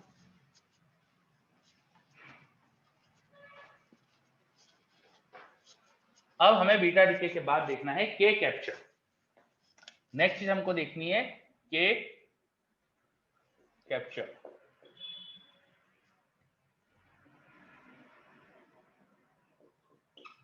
के कैप्चर प्योरली न्यूक्लियर रिएक्शन नहीं होती, ये सिर्फ न्यूक्लियस की नहीं है। के कैप्चर प्रोसेस एक एटॉमिक रिएक्शन है। इसमें क्या होता है, देखिए एटम में जो न्यूक्लियस है हमारे पास, सपोज ये न्यूक्लियस है, उसके आसपास इलेक्ट्रॉन्स भी रिवॉल्व करते हैं। सबसे पास में होता है हमारे पास के शेल, सबसे पास में होता है हमारे पास के शेल, उसके बाद L shell and so on. इन शेल्स में इलेक्ट्रॉन भी होते हैं, और ये इलेक्ट्रॉन जो है वो न्यूक्लियस के बहुत पास में है। जो के शेल के इलेक्ट्रॉन है वो न्यूक्लियस के बहुत पास में है। न्यूक्लियस अगर अनस्टेबल है तो ड्यू टू इट्स अनस्टेबिलिटी ये हो सकता है कि के शेल का जो इलेक्ट्रॉन है उसे अपनी तरफ खींच ले, के शेल के इलेक्ट्रॉन को अपनी तरफ पुल कर ले। तो अनस्टेबल न्यूक्लियस के शेल के इलेक्ट्रॉन को अपनी तरफ खींच लेता है, और रिएक्शन हो जाती है कि न्यूक्लियस ने के शेल के इलेक्ट्रॉन को कर लिया अब्सॉर्ब, और वो कन्वर्ट हो गया स्टेबल न्यूक्लियाई Y में, जिसका एटॉमिक नंबर एक से कम हो गया। जैसा ये जो रिएक्शन हो रही थी ना, मैंने इसलिए इसको नहीं हटाया क्योंकि ऐसी रिएक्शन हो रही है जिसका एटॉमिक नंबर 1 से कम हो गया और साथ में न्यूट्रिनो बना। मैंने ये रिएक्शन इसलिए नहीं हटाई थी क्योंकि यही रिएक्शन हो रही है यहाँ पर भी। जो अपन ने उधर पॉजिट्रॉन निकलते हुए लिखा है ना, वो इधर आके ऐड हो रहा है, उसको इधर लाके अपन ने ऐड कर दिया। तो असल में जो बीटा प्लस डीके की रिएक्शन होती है ना, कुछ वही होता है। न्यूक्लियस के अंदर देखें, अगर हम न्यूक्लियस के अंदर देखें तो क्या होता है, जो प्रोटॉन था, ये जो अनस्टेबल प्रोटॉन था न्यूक्लियस के अंदर, उसने के शेल के इलेक्ट्रॉन को अब्सॉर्ब कर लिया, और वो कन्वर्ट हो जाता है neutron plus neutrino, neutron plus neutrino में। जो हमारा बीटा प्लस डीके था उसमें न्यूट्रॉन बनता है, साथ में न्यूट्रिनो भी बनता है। आप ऐसा याद रख सकते हो, when neutron is form neutrino is also form. ऐसा याद रख सकते हो कि न्यूट्रिनो कब बनेगा, याद रखना हो तो न्यूट्रॉन बनेगा तो न्यूट्रिनो भी बनेगा, ऐसा याद रख सकते हो। सो न्यूट्रॉन बना है तो न्यूट्रिनो भी बना, ठीक है। तो अंदर न्यूक्लियस के अंदर एक प्रोटॉन ने इस के शेल के इलेक्ट्रॉन को अब्सॉर्ब करा, साथ में इसने एनर्जी भी अब्सॉर्ब करी, वो न्यूट्रॉन में कन्वर्ट हुआ, एंटी न्यूट्रिनो बना। जो न्यूट्रॉन अंदर बना उससे न्यूक्लियस थोड़ा स्टेबल हो गया, प्रोटॉन का नंबर ज्यादा था, उसे कम करना था प्रोटॉन का नंबर, इसलिए वो स्टेबल हो गया। साथ में जो भी एंटी न्यूट्रिनो बना था वो बाहर रिलीज हो गया। दिस इज द रिएक्शन जो के कैप्चर में हो रही है। ये रिएक्शन होती है के कैप्चर प्रोसेस में। के शेल के इलेक्ट्रॉन को न्यूक्लियस ने कैप्चर कर लिया, इसलिए बोलते हैं के कैप्चर।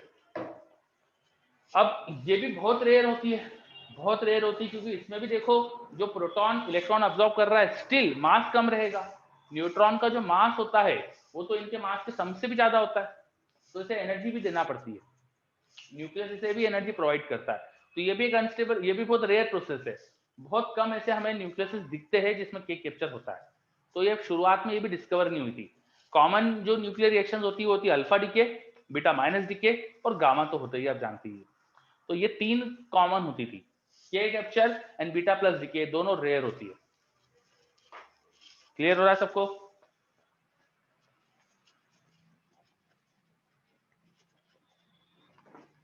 चलो, के कैप्चर के बारे में कुछ भी डाउट है तो बताइए।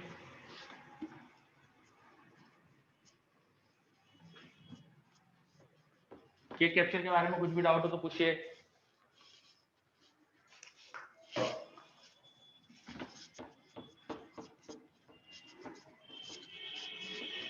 अच्छा ये बताइए, आपको डाउट नहीं मैं तो पूछ सकता हूँ आपसे, ये बताइए इस रिएक्शन की क्यू वैल्यू को कैसे लिखेंगे?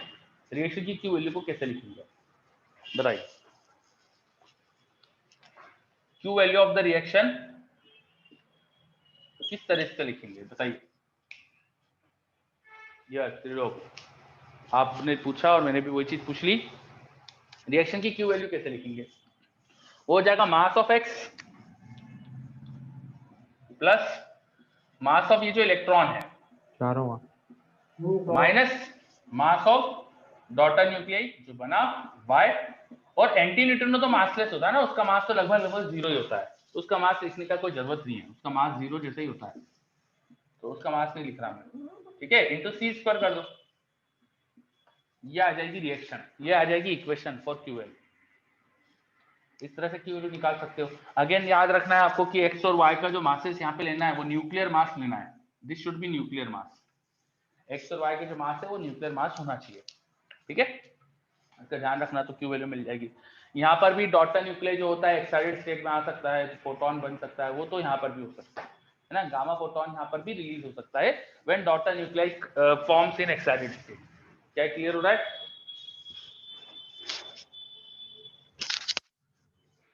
चलो, अच्छा ये एक एटम की प्रोसेस है एक्चुअली, ये प्योर न्यूक्लियर प्रोसेस नहीं है, एटम की है। एटम के के शेल के इलेक्ट्रॉन को न्यूक्लियस ने कैप्चर करा तो के शेल में वैकेंसी आ जाएगी, के शेल के इलेक्ट्रॉन को न्यूक्लियस ने कैप्चर कर लिया तो के शेल में एक इलेक्ट्रॉन की जगह खाली हो जाएगी, सही बात है ना, के शेल में इलेक्ट्रॉन की जगह खाली हो गई, और ऊपर के शेल के इलेक्ट्रॉन फिर वो खाली जगह को देख के नीचे नहीं आ सकते क्या, के शेल में वैकेंसी है तो हायर शेल्स के इलेक्ट्रॉन उस लोअर शेल की स्पेस को फिल करने आएंगे नीचे, सही बात है क्या, है ना। तो ये ऊपर की शेल में जो इलेक्ट्रॉन है वो जम करके अगर नीचे आए तो यहां से फोटोन भी तो निकलेगा, एक्सरे फोटोन, यहां से फोटोन भी तो निकलेगा, एक्सरे फोटोन, यस बिल्कुल सही। सो के कैप्चर की जो प्रोसेस होती है ना उसके बाद एक्सरे भी इमिट होती है, के कैप्चर की प्रोसेस के बाद एक्सरे भी निकलती है, ये के कैप्चर की खासियत हो जाती है, x ray photon also emitted while K capture process।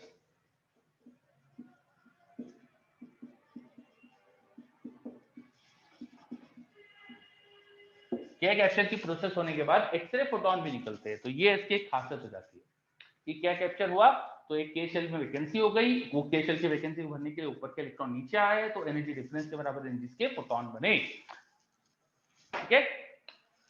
समझ में आया कि कैसे के बारे में जो भी पढ़ा अपन ने,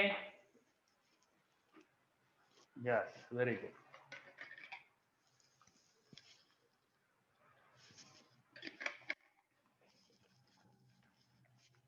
चलिए, तो पांचों न्यूक्लियर प्रोसेसेस जो होती थी, पांचों हमने जो रेडियो एक्टिव प्रोसेसेस होती थी जो सब स्पॉन्टेनियस अपने आप होती है, आपको कुछ भी नहीं करना पड़ता एक्सटर्नली, आपको कोई एनर्जी नहीं देना है, कोई कैटलिस्ट नहीं रखना है, कोई प्रेशर नहीं लगाना है, कुछ भी नहीं करना है, अपने आप होती रिएक्शन, और आप कुछ करोगे भी तो उसका असर नहीं होता है।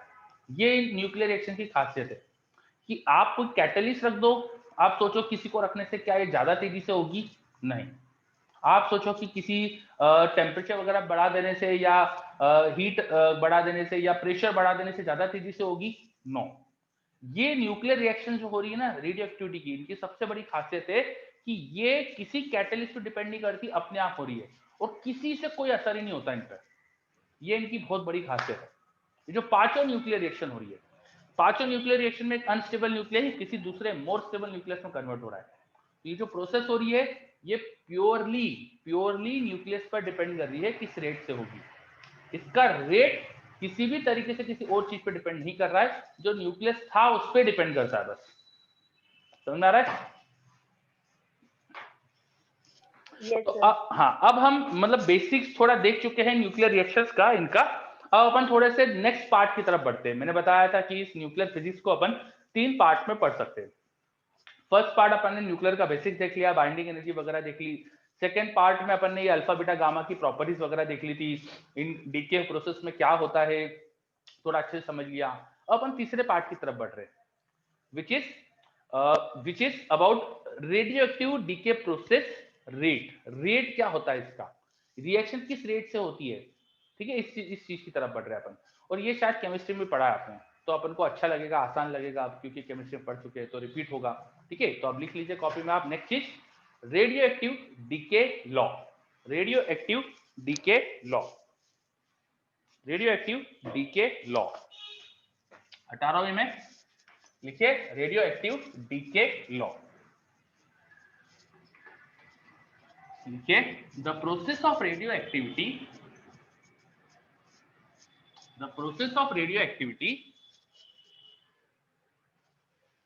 इज नॉट, या बिल्कुल सही कहा त्रिलोक ने, काइनेटिक्स। अब हम रेडियो एक्टिव डीके की काइनेटिक्स स्टडी करने वाले हैं। तो लिखिए, the process of radioactivity. Sir उसके बाद क्या लिखवाया सर ये क्रिटिकल के, फिर से सर बोलो। Critical value, sir critical while के कैप्चर प्रोसेस के बाद सर क्रिटिकल क्या लिखा है मैंने क्रिटिकल वर्ड मेरे को याद नहीं, मैंने बदला आपको। सर फिर से अभी बोलो। आपने कहा है ना क्रिटिकल वाइल के कैप्चर प्रोसेस, सर उसका नेटवर्क सिग्निफिकेशन नहीं हो पाया, उसके बाद क्या लिखा है आपने? मैंने क्रिटिकल तो कुछ लिखाया नहीं था, क्रिटिकल शब्द तो यूज करा ही नहीं मैंने, है ना। क्रिटिकल शब्द यूज नहीं करा है मैंने, ठीक है। कुछ गलती हो रही है। पूरा सेंटेंस पढ़ो, आपने क्या बोला, पूरा सेंटेंस पढ़िए।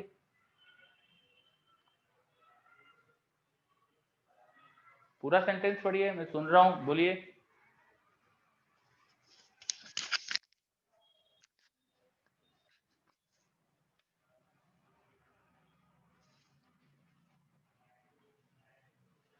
क्रिटिकल शब्द नहीं लिखा है, बस ये लिखा है X ray photons are also emitted while K capture. K capture के बाद एक्सरे फोटॉन भी इमिट होता है, बस ये चीज लिखाई थी, है ना। वो सर ज्यादा मेरे यहाँ आवाज रुचि माइक नहीं खोल रहा सर। ओके, चलिए कोई बात नहीं, ठीक है। अब आगे बढ़ जाते हैं अपन। रेडियो एक्टिविटी की प्रोसेस जो होती है उसका रेट कैसा वेरी करेगा, उस चीज पे आ रहे अपन, ठीक है। तो लिखिए, radio active process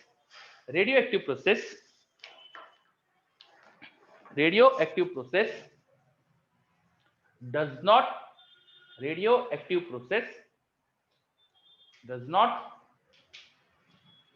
affected by presence of any catalyst. Radioactive process is not affected by presence of any catalyst,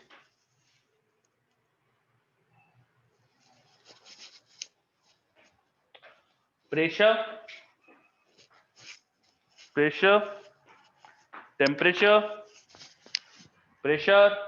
temperature, any physical change. Radioactive process is not affected by presence of any catalyst, pressure, temperature, or any physical change.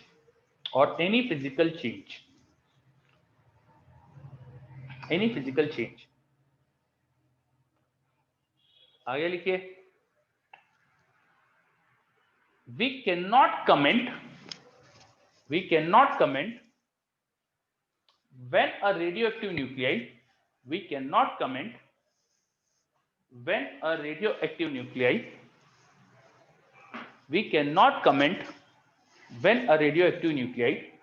is going to decay. We cannot comment when a radioactive nuclei is going to decay. हम इस बात पे comment नहीं कर सकते कि कब कोई रेडियोएक्टिव न्यूक्लियाई का डीके होगा, ठीक है। ये अननोन है, कोई नहीं बोल सकता रेडियोएक्टिव न्यूक्लियाई अभी है तो अब डीके होगा, कि 2 साल बाद होगा, कि 5 मिनट बाद होगा, कि 2 सेकंड बाद होगा, कुछ नहीं कह सकते, ठीक है। आगे लिखिए, it is pure statistical process. It is pure statistical process. Sir statistical कैसे करेंगे सर, लिखेंगे sir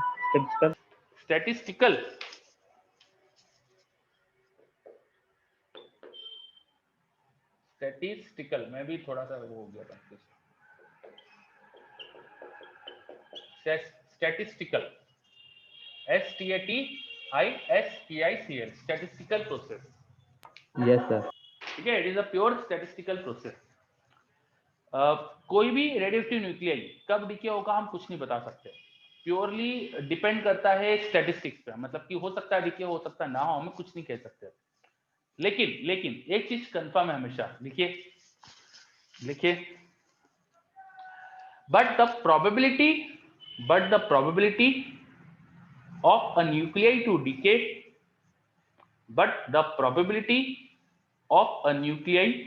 to decay remains constant.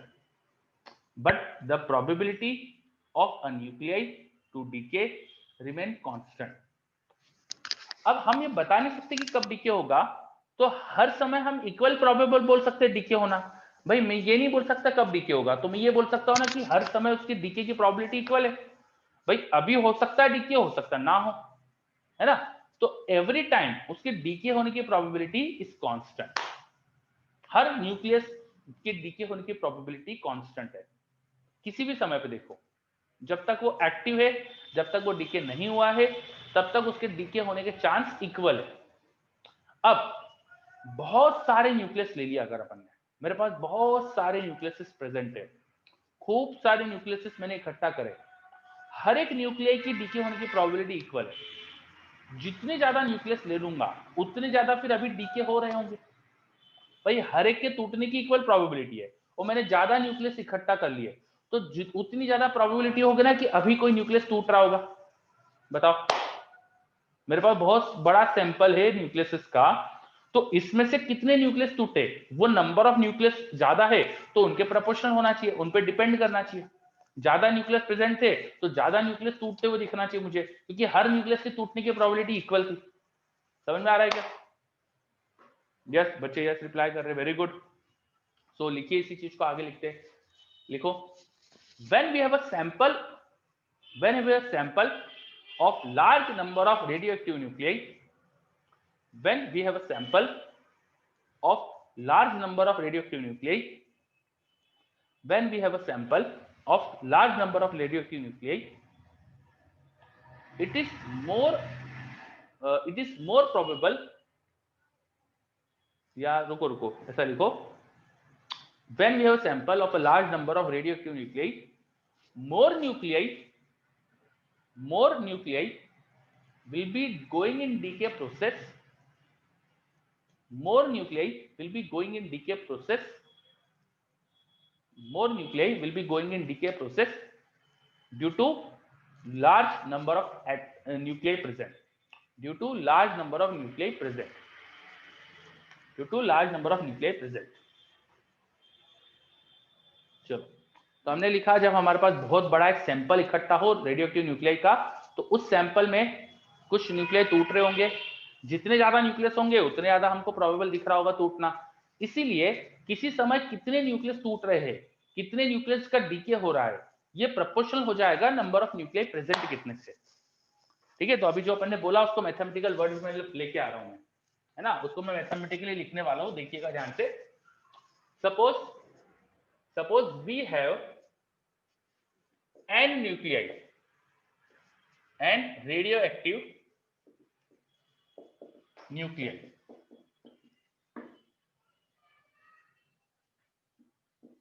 ठीक है, हमारे पास n न्यूक्लियाई प्रेजेंट है। सपोज थोड़े समय में देखा इन dt टाइम, थोड़े से टाइम dt में देखा मैंने, कुछ न्यूक्लियस का अभी भी डीके हो गया होगा, कुछ न्यूक्लियस टूट गए होंगे। कितने? लेट अस अज्यूम कि dn टूट गए। अच्छा n तो नंबर था, तो उसका टूट गए तो कम हो गए होंगे एक्टिव न्यूक्लियाई, तो एक्टिव न्यूक्लियाई कम हो गए हैं, टूट गए, तो इसलिए dn नेगेटिव होना चाहिए। मैथमेटिक्स के हिसाब से dn का मतलब होता है n का चेंज, मैथ्स के हिसाब से dn का मतलब होता है n का चेंज, और n डिक्रीज हो रहा है, एक्टिव न्यूक्लियाई का नंबर धीरे धीरे कम होगा अगर वो टूट रहे तो। n न्यूक्लियाई प्रेजेंट है, वो अगर टूट रहे हैं, दूसरे में कन्वर्ट हो रहे हैं, तो उनका नंबर कम हो रहा होगा, इसलिए dn शुड बी नेगेटिव। मैं बाहर माइनस लगा के पॉजिटिव नंबर बना सकता हूं इसे। समझ में आ रहा है क्या? मैंने बाहर माइनस लगाया तो एक पॉजिटिव नंबर बन गया। तो इतने number of nuclei are decade.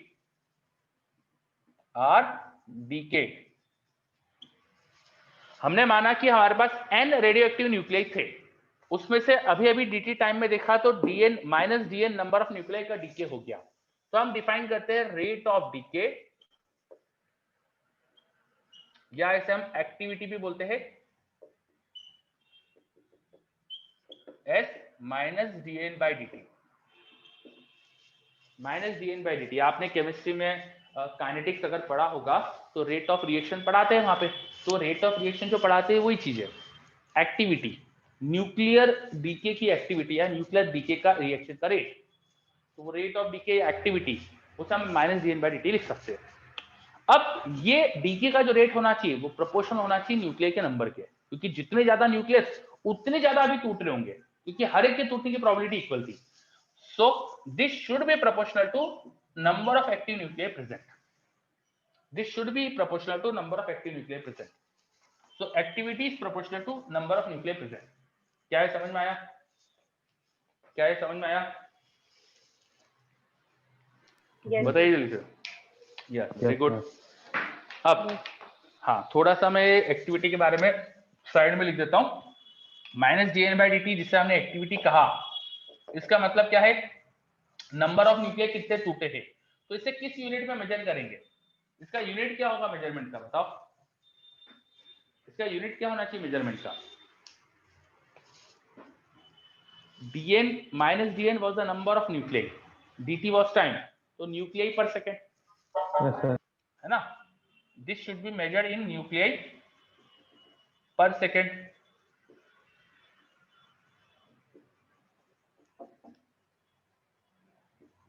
ठीक है, या ऐसे हम डिसइंटीग्रेशन पर सेकंड भी बोलते हैं. थोड़ा बड़ा लिखता हूं मैं.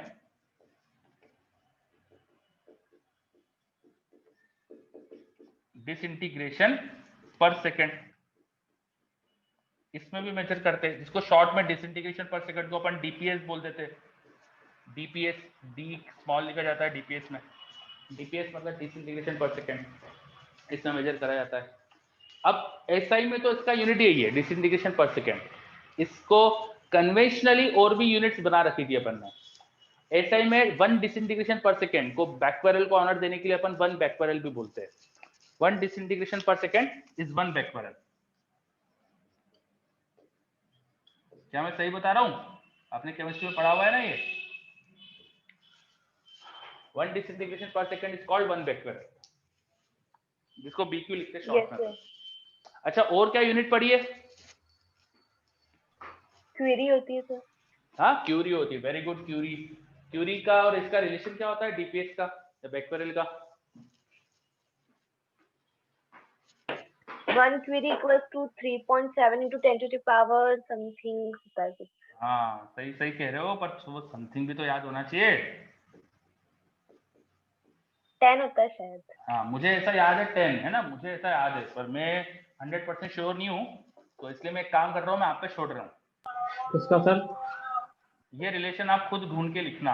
10 की पावर क्या आएगी आप खुद लिखना, या खाली जगह छोड़िए, आप खुद लिखना क्या आएगा. तो खाली किसका है? 1 क्यूरी और बैकवैरल का रिलेशन. अब बोलेंगे नहीं, जिसको पता है वो भी नहीं बोलेगा, सब बच्चे खुद ढूंढ के लिखेंगे. ठीक है, आपको मेहनत करना है ना, मेहनत करना चाहिए बच्चों को. ये रिलेशन हो जाएगा क्यूरी और बैकवैरल का. अच्छा, एक रदरफोर्ड भी यूनिट होता है. रदरफोर्ड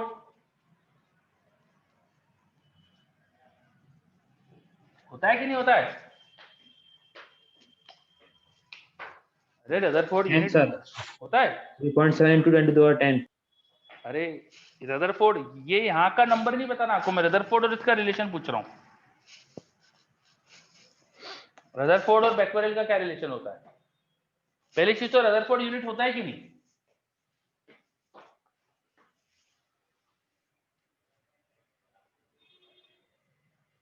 ठीक है त्रिलोक, चलो. तो ये मैं आप पे छोड़ रहा हूँ, अभी ये कन्वर्जन वगैरह देखना है ना, किताब में देख लेना क्या कन्वर्जन होता है, ये अभी आप पढ़ के याद रखोगे. ठीक है, चलो. एसआई यूनिट तो बैकवैरल है. बैकवैरल का मतलब होता है एक डिसइंटीग्रेशन 1 सेकंड में हो रहा है. एक न्यूक्लियस 1 सेकंड में टूटता है, तो इस पर बोलते हैं 1 बैकवैरल की एक्टिविटी है. अब वापस यहाँ आ जाते हैं. रेट ऑफ डीके प्रोपोर्शनल था इनके. हम यहाँ प्रोपोर्शनली कांस्टेंट अगर लगाए सर 10 to the power 6. मैं आपको, आप सब खुद सब बच्चों पे छोड़ा ना मैंने, आप अपना अपना देख के लिख लेना. जो किताब में देखेगा उसे सही आएगा, जो नहीं देखेगा उसे नहीं आएगा. ठीक है. -dn/dt प्रोपोर्शनली कांस्टेंट आता है, प्रोपोर्शनलिटी साइन हटा है तो एक कांस्टेंट आएगा. यहाँ जो कांस्टेंट हम लगाते हैं उसे बोलते हैं हम लेम्डा.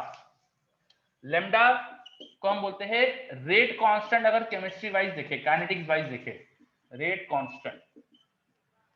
यहाँ क्योंकि डीके हो रहा है इसलिए इसको डीके कांस्टेंट भी कहते हैं. डीके कांस्टेंट भी कहते हैं, रेट कांस्टेंट या डीके कांस्टेंट. तो -dn/dt की इक्वेशन हमारे पास ये आ जाती है.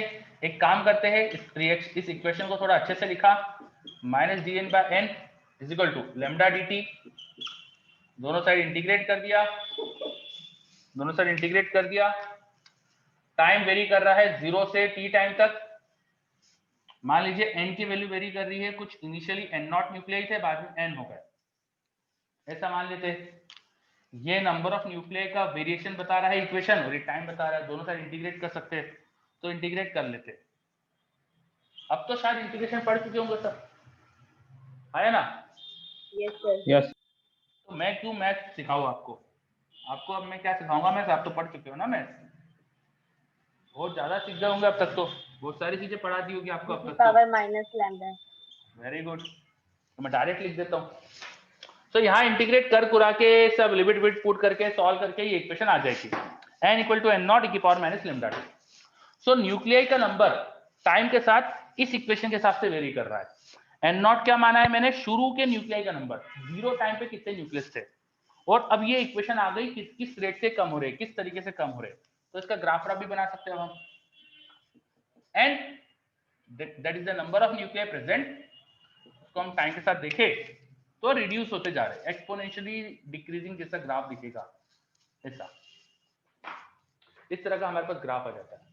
शुरू में हमारे पास n0 न्यूक्लियाई थे और धीरे धीरे कम होते जाते।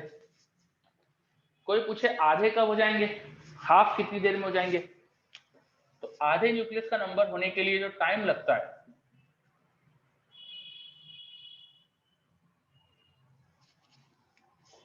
वो होता है टाउ इंटू ln2। अगर यहाँ जो t के डिवाइड में नंबर होता है वो टाउ होता है तो टाउ ln2। LR सर्किट में पढ़ाया था मैंने, टाउ याद करो, time constant. RC Yes, circuit sir. में भी सुना होगा टाइम कांस्टेंट। तो इक्वेशन वैसी तो है, 1 लेमडा को टाइम कांस्टेंट जैसा बोल सकते हैं, 1 लेमडा टाइम कांस्टेंट बोल सकते हैं। तो यहाँ टाइम आता है 1 लेमडा इंटू ln2, आधा होने का टाइम। और 1 लेमडा पे क्या होगा? 1 लेमडा का टाइम थोड़ा सा ज्यादा होगा, क्योंकि ln2 एक से छोटा होता है, ln2 0.693। तो ये एक से छोटा नंबर मल्टीप्लाई हो रहा है 1 लेमडा में, तो नंबर छोटा आएगा, और वो 1 लेमडा ज्यादा बड़ा नंबर होगा। वहां पे न्यूक्लियाई का नंबर कितना बचेगा? n0/e बचेगा। ये जो e होता है ना एक्सपोनेंट, n0/e बचता है। n0/e का मतलब कितने परसेंट हो जाते हैं? At 1 lambda time 37% about approx nuclei are left। 37% nuclei बचते, 63% डीके हो गए, 63% न्यूक्लियाई टूट गए दूसरे में, और 37% करीब बचते अप्रॉक्स नंबर है। चलो, तो 1 लेमडा टाइम भी एक स्पेशल टाइम है। इस 1 लेमडा टाइम को अपन नाम दे देते हैं mean life. Mean life 1 lambda बोल देते, और आधा होने का जो टाइम था उसे हाफ लाइफ बोल देते। हाफ लाइफ, हाफ लाइफ को टी हाफ से रिप्रेजेंट करते हैं, वो आता है ln2 लेमडा। ln2 की वैल्यू याद होनी चाहिए 0.693 अपॉन लेमडा।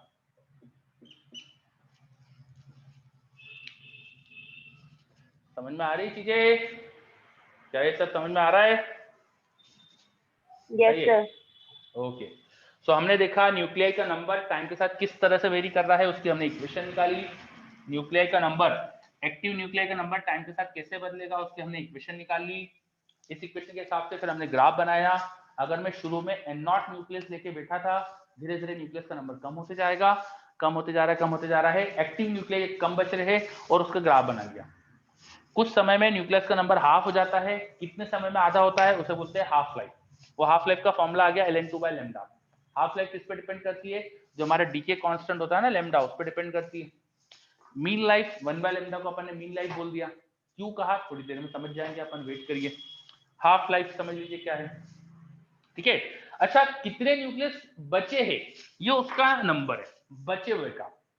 टूट कितने गए, कितने न्यूक्लियस दूसरे में डीके हो गए, the number of nuclei decayed. जो टूट गए, शुरू में थे n0, किसी समय पे बचे n, तो ये डिफरेंस, कितने टूट गए, n की वैल्यू डाल दो तो ये इक्वेशन आ जाएगी 1 - e की power minus lambda T. Decade nuclei का नंबर। इसका भी ग्राफ बना सकते हैं अपन टाइम के साथ। यहाँ वाई एक्सिस पे ये है नंबर ऑफ न्यूक्लियर डिकेड, तो ये ग्राफ को जैसा आ जाएगा धीरे धीरे टुवर्ड्स एन नॉट टच करते हुए जाएगा ये।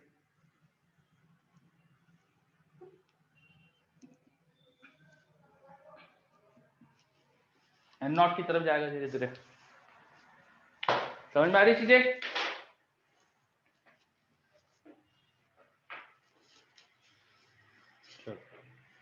तो हमने पढ़ा statistical law of radio activity. Statistical law of radio activity मतलब ये।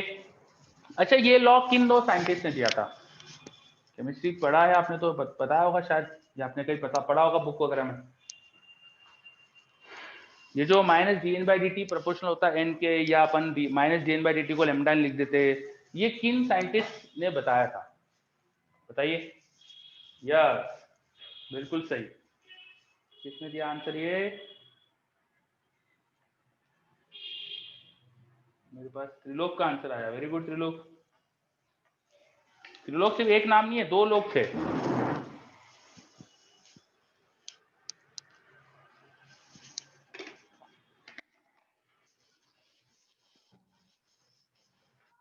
Okay, Rutherford and Soddy. Rutherford and Soddy, SOWDY Soddy, ठीक है, इनका लॉ था ये। रदरफोर्ड सोडी लॉ भी बोल सकते हैं इसको आप, ठीक है। तो ये सब देख लीजिए, कुछ भी समस्या है तो बताइए यहाँ पे।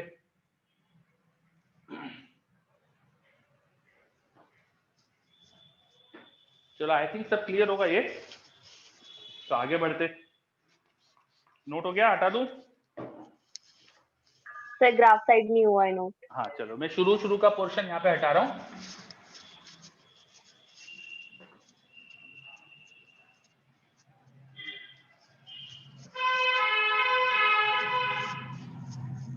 ओके, सो ये जो हमने हाफ लाइफ निकाली ना, हाफ लाइफ अगर हमको दे दी जाए, कई क्वेश्चन में हमें हाफ लाइफ देते हैं, तो हाफ लाइफ से लेमडा भी हमें निकालना आना चाहिए। तो देखिए अगर आप वहां पे, तो लेमडा इक्वल टू क्या हो रहा है? ln2/t हाफ, है ना।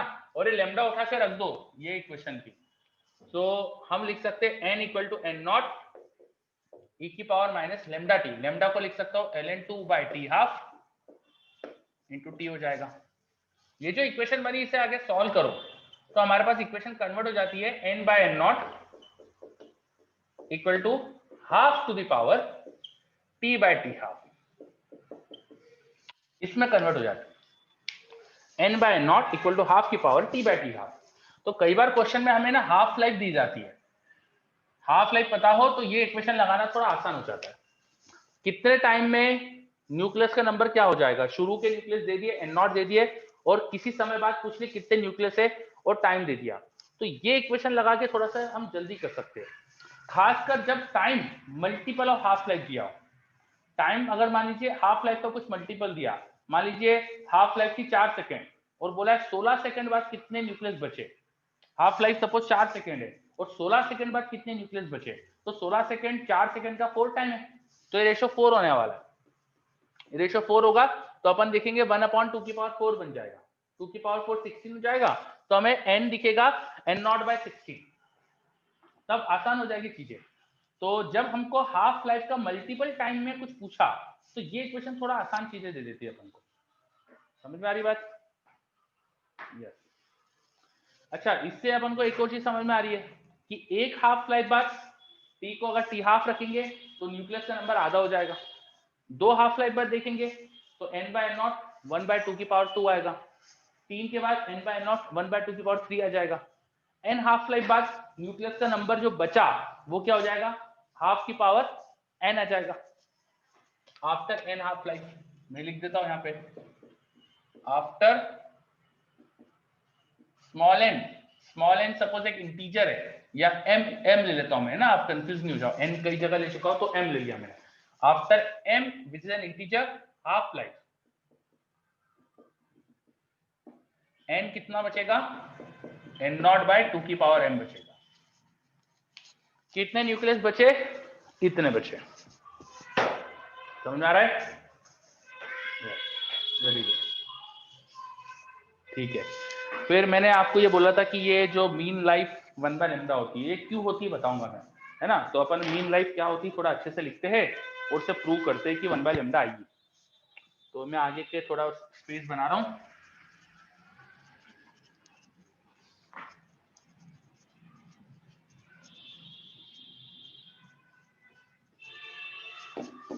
चलिए, मीन लाइफ क्या होती है वो देखते हैं अपन अब। मीन लाइफ,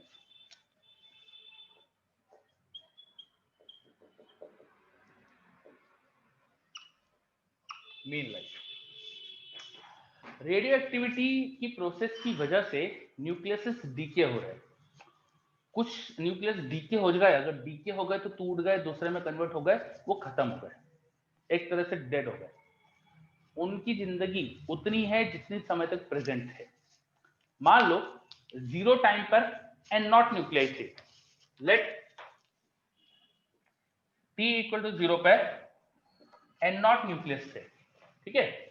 किसी समय पे देखा तो धीरे धीरे कम होते होते होते होते किसी समय पे n बचे होंगे, और वो n और n नॉट का रिलेशन आपको पता है। एट टाइम t न्यूक्लियस का नंबर n बचा, वो हो जाएगा n नॉट e की पावर माइनस लैम्डा t। अब अभी अभी कितने न्यूक्लियस और टूटेंगे? Now in dt time minus dn by dt क्या होगा, इसको डिफरेंशिएट करो तो लैम्डा इंटू एन ही तो आएगा। वो इसी से तो चालू करा था अपन ने, लैम्डा इंटू एन होता है dn बाई dt, और n को ही लिख दिया मैंने, ठीक है। डिफरेंशिएट करके भी देख लेना, ये आ जाएगा, ये आएगा माइनस dn बाई dt का रिलेशन। मतलब minus dn is the number of decade nuclei, number of decade nuclei कितने टाइम में, इन dt टाइम। वो क्या आ रहा है, मैं dt वहां ले जाऊं तो माइनस dn को ये लिख सकता हूं मैं। ये समझ में आया मैंने क्या लिखा? भाई मैंने मान लिया कि t 0 पे n नॉट न्यूक्लियस थे, फिर t टाइम पर न्यूक्लियस का नंबर ये था, तो अपन ये तो निकाल चुके इक्वेशन थोड़ी देर पहले। अब dt टाइम में कितने न्यूक्लियस टूटे मुझे निकालना है, तो मैंने क्या करा, इसको डिफरेंशिएट करा तो माइनस dn बाई dt की इक्वेशन आ गई। ये dt वहां भेज दिया, और माइनस dn क्या है, ये न्यूक्लियस का नंबर अभी कम हो गया, माइनस dn इतना न्यूक्लियस का नंबर कम हो गया, तो ये न्यूक्लियस का नंबर डीके होने वाला हो गया। माइनस dn मतलब number of decayed nuclei in dt time, वो निकाला मैंने। ये समझ में आया? Yes sir. है ना। अब ये जो न्यूक्लियाई जो अभी अभी डीके हो गए, वो अभी तक तो थे, इतने न्यूक्लियस अभी अभी डीके हुए dt टाइम के अंदर अंदर। dt तो बहुत छोटा टाइम है, पर छोटा सा टाइम है, लेकिन अभी तक तो थे ये। कितने टाइम तक थे, मैं किस समय पे देख रहा हूं, t समय पे देख रहा हूं। 0 से t समय तक तो थे और अभी अभी डीके हो गए। इनकी लाइफ कितनी है, ये अभी अभी डीके हो गए, तो इनकी लाइफ कितनी है बोलो? t है ना, ये t समय तक प्रेजेंट थे तो इनकी लाइफ हो गई t। तो जो न्यूक्लियस का नंबर अभी अभी डीके हो गया है, इन सभी न्यूक्लियस की लाइफ t है। हमें समझ में आया? ये सब न्यूक्लियर अभी तक तो प्रेजेंट है और अभी अभी डीके हुए, तो अभी तक इनकी लाइफ थी। So these nuclei have t life, इनकी लाइफ t है। समझ में आ रहा है?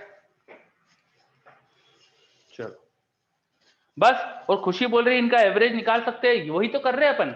हम निकालना चाह रहे हैं मीन लाइफ। मीन लाइफ का मतलब क्या होता है, सबकी जिंदगी का औसत, औसत मीन लाइफ। मीन का मतलब ये होता है कि सारी लाइफ को जोड़ो, डिवाइड कर दो टोटल नंबर ऑफ सैंपल से। तो टी लाइफ इतने न्यूक्लियस की थी, अगर इनकी जिंदगियों को जोड़ा जाएगा, इनकी लाइफ को ऐड करा जाएगा, तो क्या आएगा, टी बार मैं जोड़ू, टी लाइफ ऐड करूं, कितनी बार ऐड करूंगा, माइनस dn बार ऐड करूंगा। माइनस dn न्यूक्लियाई की लाइफ टी थी, तो इन सब की लाइफ का एडिशन क्या आएगा, t इंटू माइनस dn। सही है? बिल्कुल Yes, सही sir. है ना। तो addition of life of this nuclei, addition of life of these nuclide वो क्या आ जाएगा, -dn × t। इनकी लाइफ का एडिशन ये आ गया। अब ये मैंने उन लाइफ को जोड़ दिया जो t थी, ऐसे मैं सबकी लाइफ को जोड़ू। Similarly addition of life of all nuclide,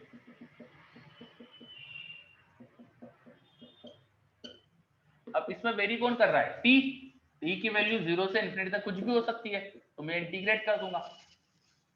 addition करना मतलब इंटीग्रेट करना ही तो होता है। जब कोई वेरिएबल कंटिन्यूअस हो तो उसे ऐड करने के लिए हम इंटीग्रेट करते हैं। So integration of t minus dn, ये हमें सबकी लाइफ का एडिशन दे देगा। ये आ गया सबकी लाइफ का एडिशन। कितने न्यूक्लियस की लाइफ है, n0 की, n0 से इसे डिवाइड करो तो मीन लाइफ आ जाएगी। This implies that mean life वो हो जाएगा addition of life of all nuclide divided by कितने न्यूक्लियर प्रेजेंट है, number of nuclear, total nuclear. कितना एडिशन आ रहा है हमारे पास, सबकी जिंदगियों का एडिशन क्या आ रहा है, वो आ रहा है integration t × -dn divide by कितने न्यूक्लियस थे, n0 थे। ठीक है, अब इंटीग्रेशन की लिमिट क्या आएगी भाई, सारे न्यूक्लियस तो 0 से t टाइम, 0 से इन्फिनिटी टाइम में टूटते हैं। इंटीग्रेशन की लिमिट आना चाहिए 0 टू इन्फिनिटी। तो इंटीग्रेशन 0 से इन्फिनिटी कर दो, डिवाइड बाय n0 कर दो, you will get mean life, आपको मीन लाइफ मिल जाएगी। -dn × t, -dn की वैल्यू आपको पता है, यू कैन पुट दिस, आप ये रख सकते हो। So mean life t mean वो हो जाएगा 1/n0 इंटीग्रेशन 0 से infinity small t × -dn। -dn की वैल्यू क्या लिखी थी, ये लिखी थी λn0 e⁻ λt, तो पीछे लिखा है dt, n0 λn0 e⁻ λt dt। अब इसका क्या करना है, अब इसका क्या करना है, इंटीग्रेशन। तो क्या मुझसे करवाओगे इंटीग्रेशन, बोलो, क्या इसी दिन के लिए इंटीग्रेशन सिखाया था आपको, हाँ मुझसे करवाओगे, यस बोल रहे हो, नो सर, क्या इसी यही दिन देखने के लिए सिखाया था क्या आपको मैथ्स में इंटीग्रेशन, हाँ क्या आप फिजिक्स वाले सर से इंटीग्रेशन कराओगे, यस सर, सर कर यस बोल रहे हो, चलो तो करो, अब करना है इसको इंटीग्रेट, ठीक है ना। चलो तो इसको इंटीग्रेट करना खुद से, ठीक है, इंटीग्रेट करके देखना क्या आ रहा है। मुझे ऐसा याद है कि 1/λ आता है ना, आप चेक कर लेना क्या आता है, ठीक है। चलो तो मीन लाइफ समझ में आया, yes sir. Very good, okay. तो मीन लाइफ का मतलब क्या होता है, जितने भी न्यूक्लियस प्रेजेंट थे सबकी जिंदगियों का औसत क्या है, सबकी लाइफ का एवरेज क्या है। सबकी लाइफ क्या होती है, जितने समय तक वो प्रेजेंट थे वो उनकी लाइफ है। न्यूक्लियस धीरे धीरे डीके होते जा रहे, तो कुछ न्यूक्लियस किसी समय पे डीके हुए, जिस समय डीके हुए उतने समय तक वो प्रेजेंट थे, उतनी उनकी लाइफ है। ऐसे सबकी लाइफ को अपन ऐड करा, डिवाइड बाय टोटल न्यूक्लियाई करा और मीन लाइफ निकाल दी, आप देखना 1/λ आता है। चलो तो आज अपन ने रेडियो एक्टिविटी का जो थर्ड पार्ट था अपना statistical law of radio activity वो चालू करा, इस पे कुछ चीजें करी अपन ने। अभी थ्योरी इसकी ऑलमोस्ट पूरी हो चुकी है, छोटी छोटी सी कुछ चीजें बताना बाकी है मुझे, जैसे कि कार्बन डेटिंग क्या होती है बताना बाकी है। इसके अलावा तो मुझे नहीं लगता कुछ बचा है, कार्बन डेटिंग बताना है, उसके अलावा तो सारी चीजें हो गई है। पैरेलल डिके, सीक्वेंशियल डिके, ये कुछ और थ्योरी के पॉइंट बचे हैं, ये अपन कर लेंगे अब नेक्स्ट क्लास में। और बाकी पूरा ये चैप्टर अपना करीब करीब एंड होने आ रहा है। तो सर, अब हाँ बोलो, इसके बाद क्या स्टार्ट करोगे आप, सेमीकंडक्टर? हाँ इसके बाद सेमीकंडक्टर करेंगे। अब आप लोगों को क्या करना है, एक्सरसाइज पूरी स्टार्ट कर देना है, क्योंकि आपको केमिस्ट्री में रेडियोएक्टिविटी पढ़ा रखा है, तो आपको कोई दिक्कत नहीं आएगी क्वेश्चंस करने में। जो बचा हुआ है उसके क्वेश्चन भी कम ही मिलेंगे आपको, तो you can start doing exercise. पूरी एक्सरसाइज सॉल्व करिए। एक्सरसाइज आपको शायद है ना मॉड्यूल में देखना 2 पार्ट्स में है, पहले फोटो इलेक्ट्रिक एक्सरे तक की एक्सरसाइज है और पूरा न्यूक्लियर फिजिक्स की एक अलग एक्सरसाइज है। तो आप देखिएगा, मेरे पास मॉड्यूल है उसमें ऐसा है, हो सकता है तुम्हारे पास नया मॉड्यूल है उसमें एक ही कर दियो, ठीक है। तो आप देख लीजिएगा जो भी मॉड्यूल है उसमें पूरी एक्सरसाइज आप सॉल्व करो, सब क्वेश्चन अटेम्प्ट करो और जल्दी अपन डिस्कस करने वाले एक्सरसाइज। सेकेंड थिंग, ये जो पोर्शन पड़ा है इसका बिगिनर बॉक्स भी एक आप देखेंगे, न्यूक्लियर फिजिक्स के बिगिनर बॉक्स में एक अपना डिस्कस हो गया है, आगे 2 बिगिनर बॉक्स और है, तो उन 2 में से सेकंड वाला बिगिनर बॉक्स भी अब हो जाएगा, नेक्स्ट बिगिनर बॉक्स भी आपको करके लाना है। क्लियर? चलो ये आपका होमवर्क है ना? तो ये होमवर्क करके लाइए नेक्स्ट क्लास में, अपन फिर नेक्स्ट क्लास में मिलते हैं, अपन आगे की थ्योरी जो बची हुई कंप्लीट करते हैं। क्लियर? ओके बच्चों, बाय सबको। सर 1/λ ही आ रहा है इसका आंसर।